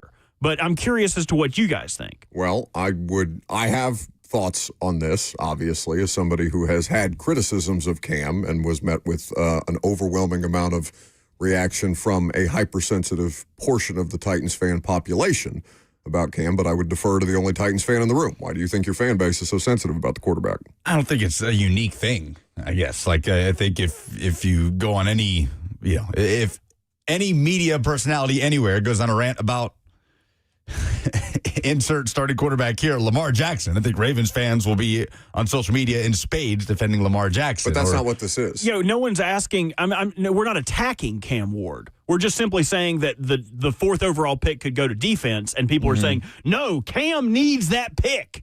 Cam has to have help. He needs someone to help elevate his game or to take a load off of him. He needs that. Ignoring the fact that there are running backs and wide receivers and offensive linemen available on day 2 and day 3. That first-round pick is not your only opportunity to help Cam Ward. And yet the reaction to Teron last night on primetime was so visceral, pushing back on Teron, who's just presenting a case for why a player like Sonny Styles would make sense for the Titans. Not even saying that they should draft him over Jeremiah Love, but just an outsized response, almost, I would say almost unanimous response from people who were commenting on the live show last night. No, you're going to fail Cam. You're going to fail Cam. Just screaming. And to the point where I just assumed they weren't even listening to Teron anymore because they were just so blinded by the idea that somebody dare suggest that one of the options among a menu of options for the team in the first round and not for the entirety of the draft. Nobody's saying you're taking a linebacker every pick. But they just, I think at some point stopped listening to Teron and just started screaming. And maybe it's worth me sharing my point of view on this, and then we can dive into why we think they may be like this. I feel like if you draft a quarterback that high, you have certain level of expectations about what they are and what they can do for your franchise. If you look at, and I don't even think it's number 1 overall quarterbacks as much as it is franchise quarterbacks. I think that there's a certain belief that they would elevate things around them and be able to do more with less. And I think if you look at how other teams' draft strategies affected how they went about the draft after selecting their franchise quarterback, you can see how a lot of other teams may share in this thinking. So, for example, the Buffalo Bills drafted Josh Allen 7th overall in 2018. Here are the following draft picks after they selected Josh Allen. They drafted Tremaine Edmonds in the same draft at 16. They traded up for a linebacker. The following year in 2019, they selected Ed Oliver. In 2020, they traded a defensive player. The following year, they traded their first-round pick to the Vikings for Stephon Diggs, so that did help him. Mm-hmm. That's in his junior year, his third year in the NFL. In 21, they drafted Gregory Rousseau, who was a defensive end. In 2022, they drafted Kair Elam, who was a cornerback. It wasn't until 2023 that they drafted Dalton Kincaid in the first round as a premier pass catcher that could help Josh Allen. Let's go to the Chiefs. They drafted Patrick Mahomes in 2017 at 10th overall. They traded their draft picks in 2018. I don't remember who they traded in 2018 for. In 2019, they traded their first-round pick for Frank Clark, a defensive end. In 2020, they drafted Clyde Edwards-Helaire. Where was Frank Clark? A Seattle? He was a Seattle Seahawk. That's right. Correct. In Seattle. In 2020, they drafted Clyde Edwards-Helaire. In 2021, they traded their first-round pick for Orlando Brown Jr.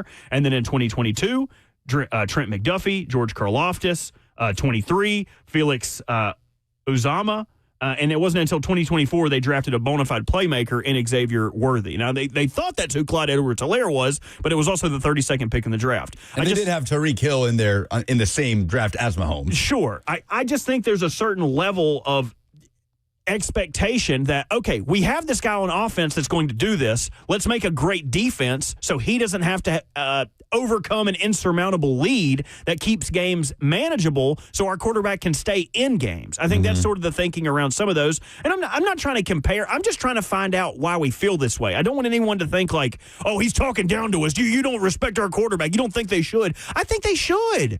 I just think there's opportunities to help the whole team. The team is not Cam Ward. The Titans are not Cam Ward. They are building the Titans. And that's just the way I look at it. But we've got some calls. I'll put them in the hopper, but interested what you guys have to say. No, I'm going to answer your question coming up next.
Welcome back to the show, fueled by Hattie B's Hot Chicken, the best hot chicken in the world. So Robert posed me a question. Robert, for the audience's purposes, and we can take some phone calls on this here in just a second, what is that question that you asked me?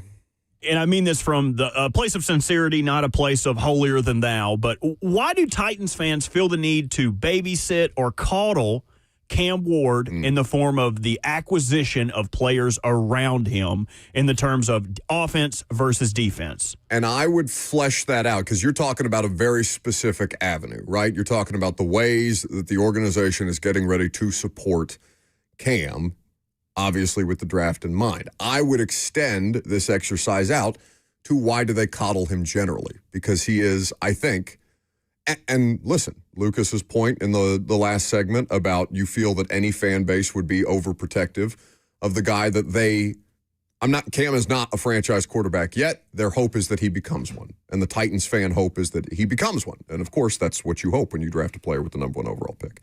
But I would extend that sensitivity out to anything.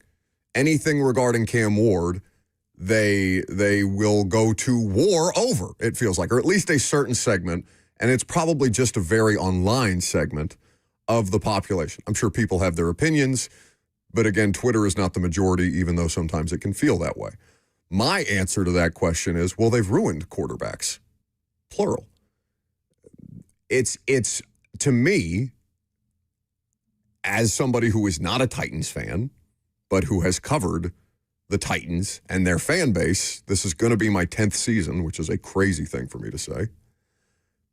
There is an outsized level of sensitivity around the quarterback position in any fan base, but I think specifically in this fan base because they've churned and burned everyone but Steve. And even McNair, it didn't end the way that you wanted it to because McNair, the whole locked out of the building thing, he ends up on the Baltimore Ravens. It's one of the marks against Floyd Reese during his tenure as the general manager and the way that he handled tearing down those teams or that team, the teams that had made successful runs and where those guys all ended up to basically end their careers, right? It's Eddie George in a Dallas Cowboys uniform type of stuff, the type of stuff that bothers you as a fan, especially if those players go on to have success elsewhere, like, for example, Derrick Henry. Derrick Henry's not been a better player in Baltimore than he was in Tennessee, but Derrick Henry is going to have a better chance to win something of consequence in Baltimore than he would getting to his greatest height in Tennessee, which was losing in the AFC Championship game. Kevin Byard is continuing to have great success in Chicago. I know he took a dip there in Philadelphia, and it hasn't been all sunshine and roses for KB, or wasn't all sunshine and roses for KB in Chicago. He's now going to go play for the Patriots. But there is a level of sensitivity around Titans fans and the quarterback position because VY ended the way that it did, and Locker ended the way that it did, and Mariota ended the way that it did. So this one, especially because he's the first number 1 overall pick at quarterback in the Titans era, they are going to, do everything in their minds, all the mental gymnastics required, even though criticism is necessary at points. And points are fair to explain about, no, you can also support Cam Ward by getting him an excellent defense and doing part of that in the first round and addressing these other things in the second or third round and fourth round, fifth round, whatever. There is an outsized level of sensitivity from the Titans fan base because they are projecting their feelings about how the organization has handled the quarterback situation before. Fair or no? Yeah, no, I think that's fair. And I think that's sort of the foundation of it. And then I think there's the human nature and sports fan nature of having an opinion and becoming so entrenched in it that, sometimes the dialogue can get like, I'm not going to say violent, but you get where I'm going. It's dumb. It's just outsized levels of dumb, and then all of a sudden people are coming after Robert and his DMs because he was doing a joke about what time Cam Ward shows up to work. No, but I do think that's not really. I mean, that was part of it, while we're exposed to it. But I mean, it just brings a bigger question. Like I feel like we get so close-minded because we're so worried about messing something up, but we're sorting sources on, okay, the Jets mess quarterbacks up. The Browns mess quarterbacks up. And I don't think it's necessarily because the Jets didn't put enough around Zach Wilson. I think it's because they asked him to do too much and he wasn't good enough. Yeah, he also just wasn't good. He wasn't good. Zach Wilson, just not a good quarterback. But like that's not the same conversation for Cam. Cam is good. Cam inherently made a lot of people better than what they were.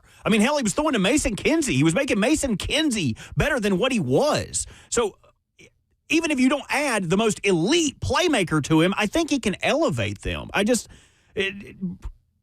Teron was making great points last night about why Sonny Styles would be a good pick for the Titans. And he didn't make this point, but I gleaned this from what he was saying.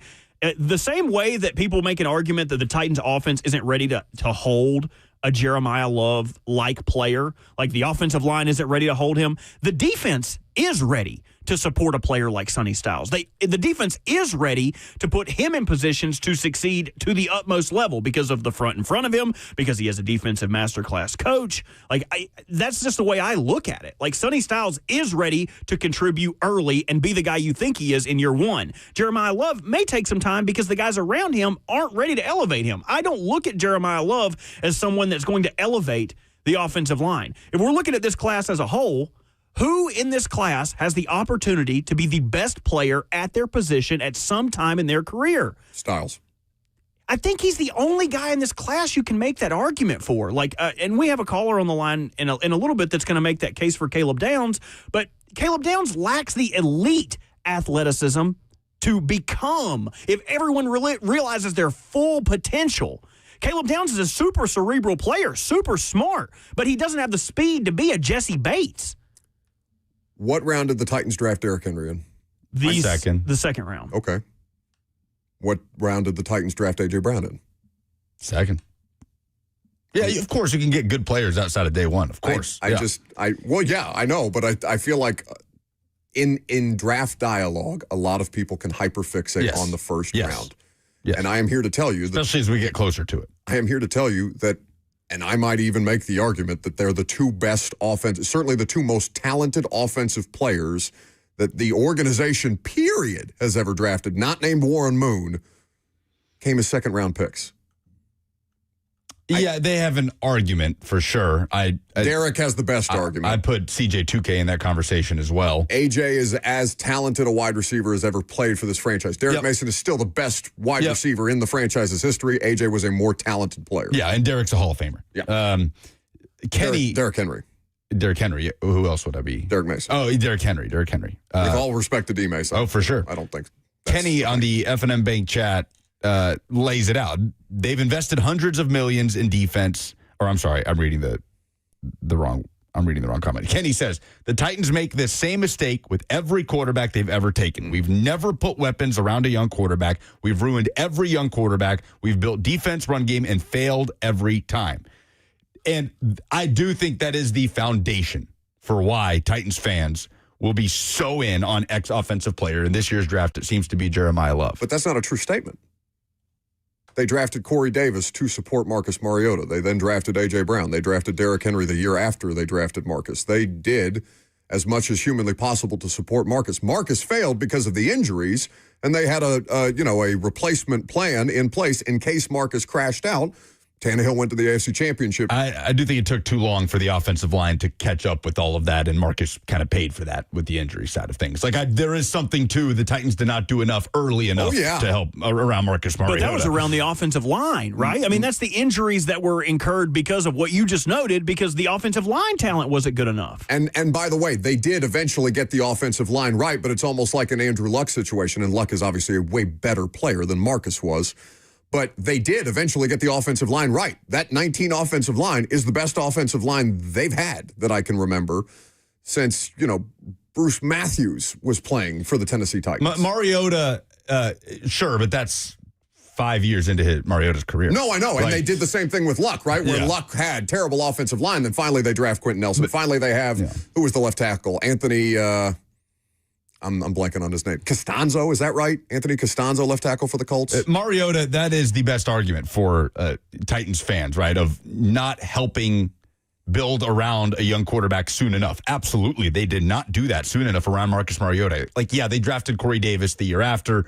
But 2 years after. 2 years after, right? Derek after Marcus. And yes, they drafted Derek after Marcus, but Derek was not Derek until 4 years into Marcus's time. Yeah, 19. Or back half of 18. So, but every other, like VY, I think was that career path was always kind of going to go how it went with VY. It was in a situation where immediately butted heads with the head coach that didn't want to draft him, right? Where there were some maturity issues there with VY. I don't know that you could just directly point to, the Titans didn't do enough around Vince Young, and that's why he failed. Jake Locker, I also think that's one that the end result was always going to be the end result. Like Jake Locker. I didn't love it anymore. I'm not going to speak on that. I have no earthly idea about Jake Locker's work ethic, love for the game. No. It wasn't a work ethic thing. What is it? He wanted to go and be not off by himself, essentially, but he wanted to go run this gym, go fishing. Because his body was getting broken over and over again. Sure. Like, when you say you didn't love it anymore, I think it kind of makes it sound like a player just isn't serious about football. I think completely Jake Locker, fair context. I just remember Andrew Luck's retirement, him saying he had lost the love for it because of the way that his body had broken down. And I think that's similar with Jake Locker. Fair. Locker actually had the advantage of sitting behind Matt Hasselbeck his rookie year, number one. And then the 3 years, if I remember correctly, it was 3 years that the Titans entered the season. It was because they declined the fifth-year option on Jake Locker because of the injury history, and then he became a free agent. Other teams wanted to sign Jake Locker as a free agent, and to your point, he was like, no, done with football, medically retired. So 3 seasons where Jake Locker went into the season as the Titans starting quarterback. He got hurt before the end of September in all 3. Like torn shoulder. I mean, I'm just trying to remember all the injuries he suffered. Maybe a toe. There were concussions along the way. And then he would come back into the lineup. And then he would get hurt again. He was stretchered off at the end of one of those seasons. Like ended multiple seasons on IR, season-ending IR. So there were multiple seasons of 1,000-yard Chris Johnson with Jake Locker as the quarterback. Nate Washington was on those teams. Kendall Wright's 1,000-yard season came with Jake Locker. Delaney Walker's emergence came with Jake Locker. That's not to say the Titans were an elite offensive team around Jake Locker, but I'm not going to sit here and say the Titans failed Jake Locker. Sure, there are offensive line issues, no question, but he was just a very, very, very injury-prone player. I feel like the chat is making our point for us, where we're not saying that they shouldn't put players around Cam Ward to elevate him. All that I think we are arguing is that if there is a defensive player who is a better fit for the team than Jeremiah Love or will be put in a better position, then they should look at that. I just, flatly, both of you, what do you think would be a better asset to a young quarterback? Would you rather have an elite run game and an average defense, or would you rather have an elite defense and an average run game? Yeah, probably the latter. I would rather have an elite defense. But that's just me. Like, Titans fans are it's not just you. It's Sean McVay. I mean, and again, McVay's a bad example. Let me not use McVay because Stafford's an MVP. It's Seattle, right? It's the best versions of Denver right now. It's what New England did this year. New England, the schedule is obviously very, very soft, but their defense played well and above beyond expectation this year because they added Milton Williams and Carlton Davis and a couple of other players that brought their defense to a level where they could compete in the postseason. It's Houston, right? C.J. Stroud malfunctions at every turn, but it doesn't matter because you are just suffocating teams. Burning Devil says, no, because we are tired of punting on every drive. Does the addition of Brian Dable mean nothing? Like, we've added Wan'Dale Robinson. You've added a lot of people from his scheme. Like, should he not be able to elevate the play of Cam Ward? Like, just before any other additions are made, you would think that he would be able to elevate more than what an interim head coach and an interim offensive coordinator and everyone else is doing last year. I think we can all agree that that would be a better place to start than he was in last year. Here's the thing, though. Like, you're citing the chat, and the chat are the kind of people that I'm talking about. I don't know that represents the majority of Titans fans. You know what I'm saying? I think that the online portion of any fan base is going to have hypersensitivities and get into these arguments and respond overwhelmingly, overcorrect where there are criticisms of a young player, even when we do the things that, I don't know, I felt like I did this all football season. There is criticism that is fair of Cam Ward, and it is also fair to point out at every turn that you criticize Cam Ward. Yeah, he's in an awful situation. What did Gentry say when he came in here? What was that, Wednesday? When did Gentry come in studio? Wednesday? Yes, Yes. Wednesday. And he said the Titans did basically everything at every turn in Cam Ward's rookie year to make sure that player didn't succeed.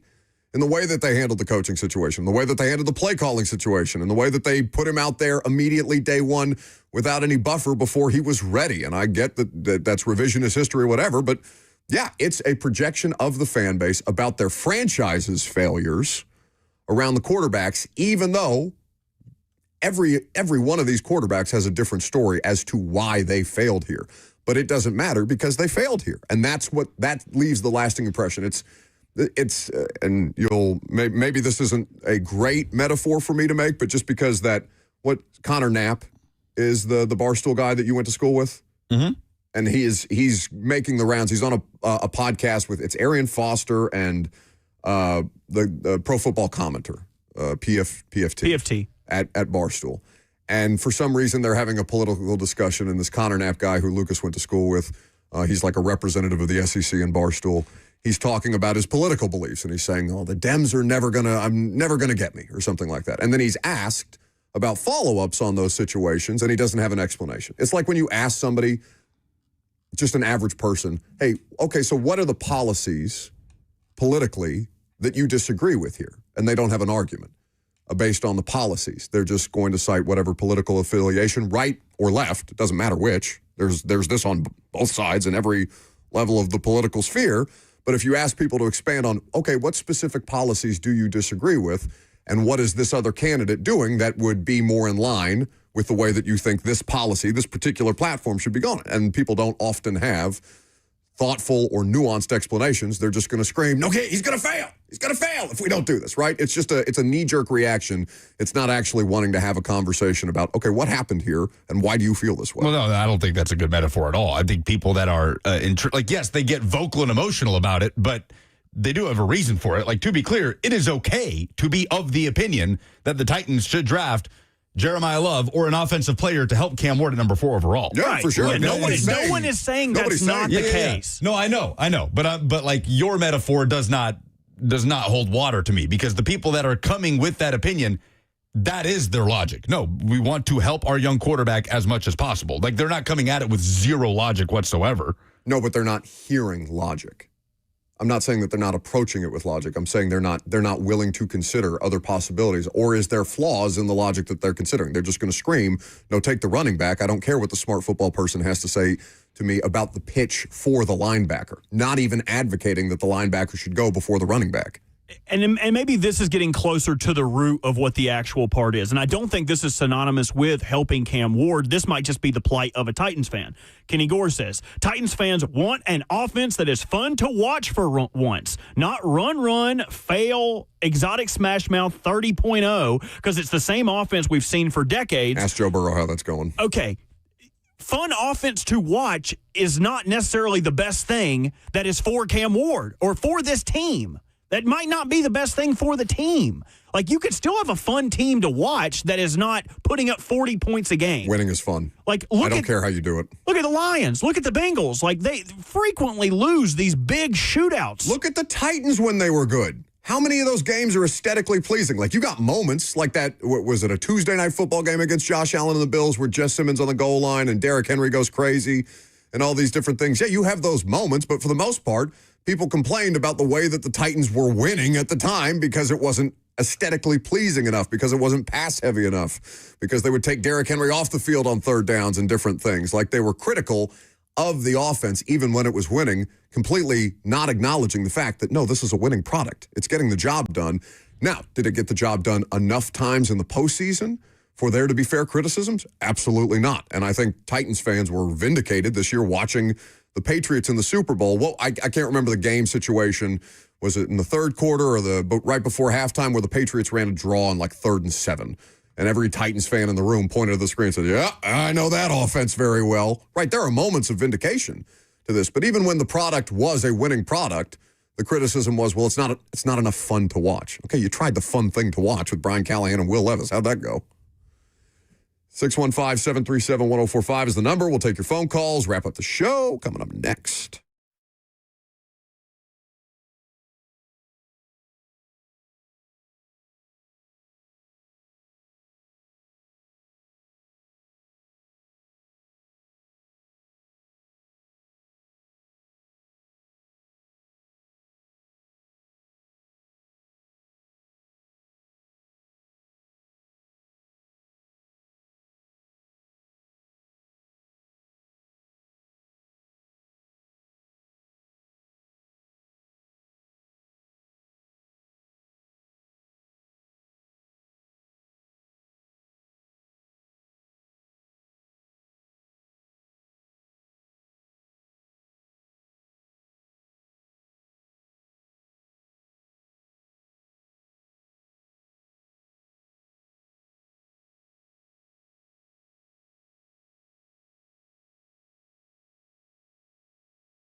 All right. Let's wrap this up for the day. Fun show. If you missed any of it, check out the podcast after the fact. Brett Kern's Masters analysis. Where are we on the Masters, Lucas? If you could get us caught up. 615-737-1045 is the number if you would like to jump in before we wrap up for the day. And if you don't have time to get in with us, of course, you do have Blaine and Zach and 3HL after that. Rory McIlroy is teeing off as we speak. He is still tied with Sam Burns at 5 under atop the leaderboard. Burns is even through his first 4 holes of the day.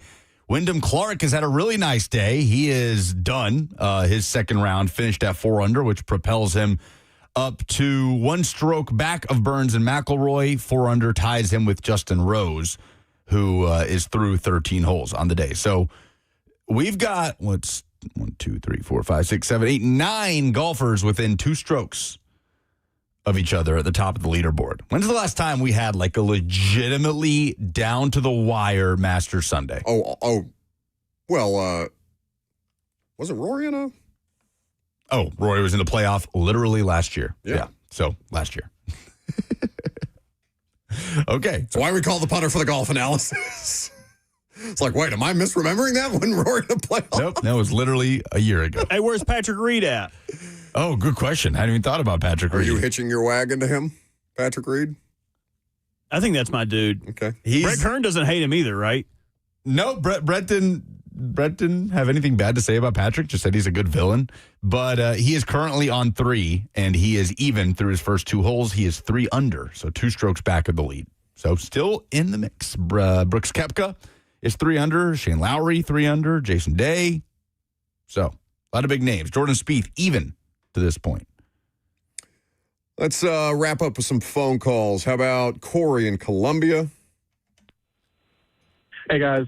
So I think there's a large sect of the Titans fan base that they listen to not only you guys, but like just the entire station in general. Mm-hmm. And we've been fed the Jeremiah Love, love per se for, the last couple of months. And it's not to put a damper on any of the defensive players that would be available to us at 4. But I think when you're looking at a guy that's being projected as another Jahmyr Gibbs, another, CMC, Saquon Barkley-esque type of person that can be on the field for, all 3 downs, giving up the opportunity to take that type of player feels like a mistake. But in my personal opinion, as long as the Titans get a playmaker either on offense or defense, I think it's going to be a great play. You don't see people clamoring for Carnell Tate or Mekhi Lemon at number 4. It's, Jeremiah Love or whoever the best defensive player may be at that position. Thank you for the call. It's fair, but you pushed back on me when I said, doesn't it feel like if they talk about Jeremiah Love, the whole draft process, and they end up not taking Love, that there's going to be a portion of the fan base that's disappointed? You pushed back on that. I said it's basically the Joe Alt thing all over again, except with a better player. No, yeah, there would be some level of disappointment. What I'm saying is fair is the caller stating that we have been told for months now by multiple draft experts, the Dane Bruglers of the world, that this guy is special. Yeah, and then Dane told us that he wouldn't take him if he was the Titans, even though he mocked Jeremiah Love to the Titans. I think Mina said that too. Mina said the exact same Mina thing. is very anti, but Mina is very pro put players around Cam Ward. Like she said on Twitter the other day, I'd rather have a B+ receiver at 4 than an A+ running back. Like she still very much is pro put players around Cam Ward at 4. Well, no, she said edge or wide receiver. So she's talking about supporting the quarterback in a number of different ways, but it doesn't have to be, directly a player out there on the field with the quarterback. But there is something too. I think Titans fans have been told for months now. All they hear is how special Jeremiah Love is and how good he's going to be and how he's probably the best player in the draft. And God forbid someone ask someone to think critically. Yeah, and then those same people turn around and say, "But I wouldn't take him if I was the Titans." Well, that's not true. Plenty of people have said the Titans should take Jeremiah for sure. Love. There are people who have mocked Jeremiah Love to the Titans. That may not necessarily be their opinion. Again, Dane Brugler on the radio show said, "No, I wouldn't do that if I was the Titans," and then proceeded to mock Jeremiah Love to the Titans. So you can think that is a move that the Titans could make without agreeing with the move. Harmon, next. Hey guys, how y'all doing?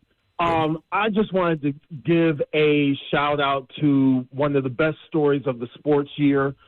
My Buffalo Sabres broke their 14-year playoff drought, and not only did they break it, they may win the Atlantic Division and finish second in the Eastern Conference after being second last in the Eastern Conference standings in December of this season.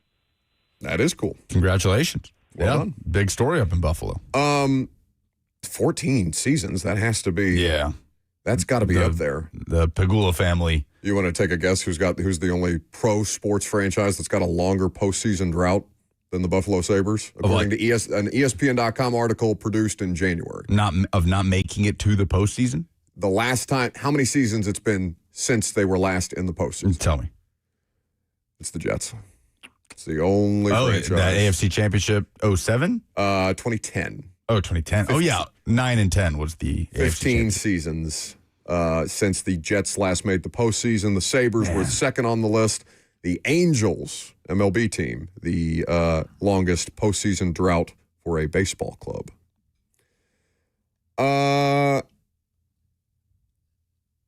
Yeah, I mean, Buffalo fans, because the Bills had an ungodly long drought from the postseason before Josh Allen started making the postseason regularly, right? Wasn't it almost as long, if not longer? I think it might have been longer for the Bills. Titans, for what it's worth, haven't been in the postseason since 2021, but damned if it doesn't feel like longer. I mean, I'm sure. What was the streak between Malarkey making the playoffs that year and the last Titans playoff appearance? It was like 14 years? Oh, no, not that long. No. Maybe since they hosted a home playoff game? They didn't host in that Malarkey year. Lucas, I think it was at least a decade.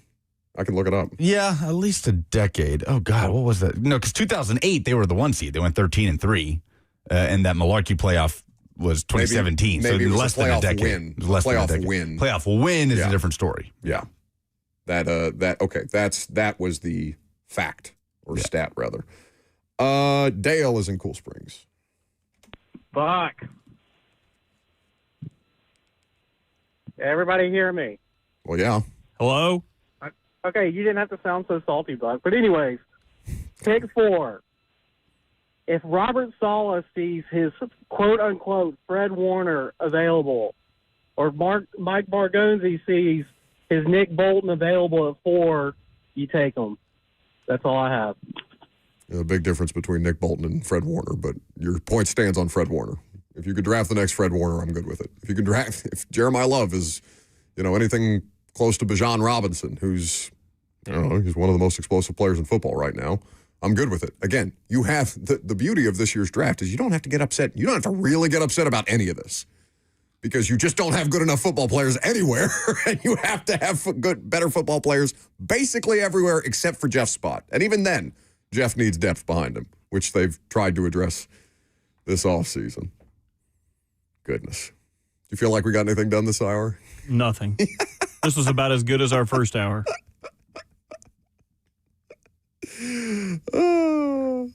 I still had fun. It's all about the friends we make along the way. Yeah, that's what I hear. I think I lost some. Probably. Had I done the polls today, the polls would have been presented by Two Rivers Ford, the South's most trusted. Jesus Christ. I feel like it's not Friday if we don't play that. It is my favorite. Lucas hates it because it's too long. Spring ball tomorrow, 1 o'clock. You can hear the orange and white game right here on the Zone. And Nashville SC will be right here starting at 7 with kickoff at 7:30 tomorrow. Are you on the call for that? I am. They are at Charlotte FC tomorrow night.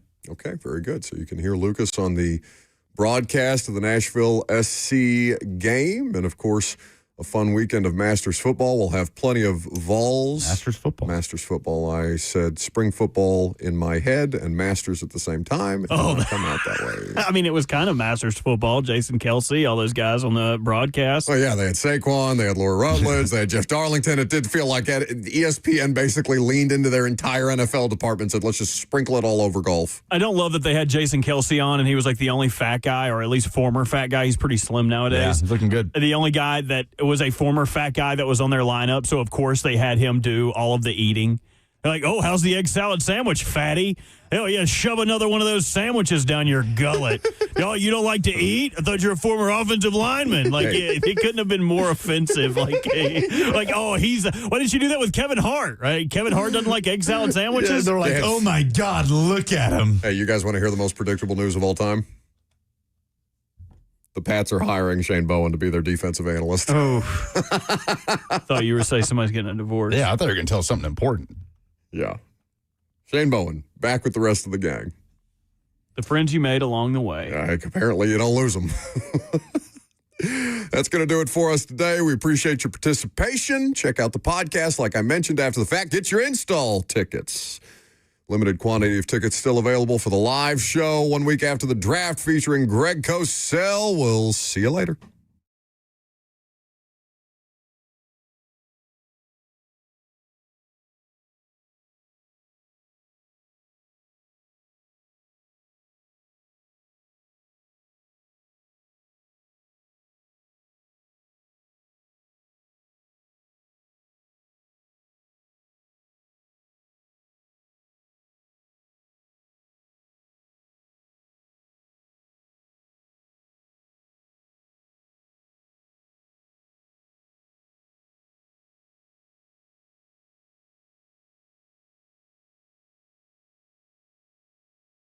This is a different court, Blair.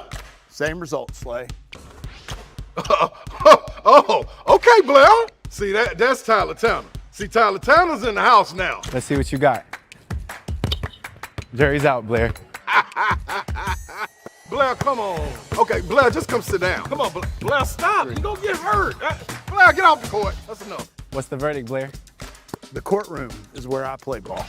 Boy,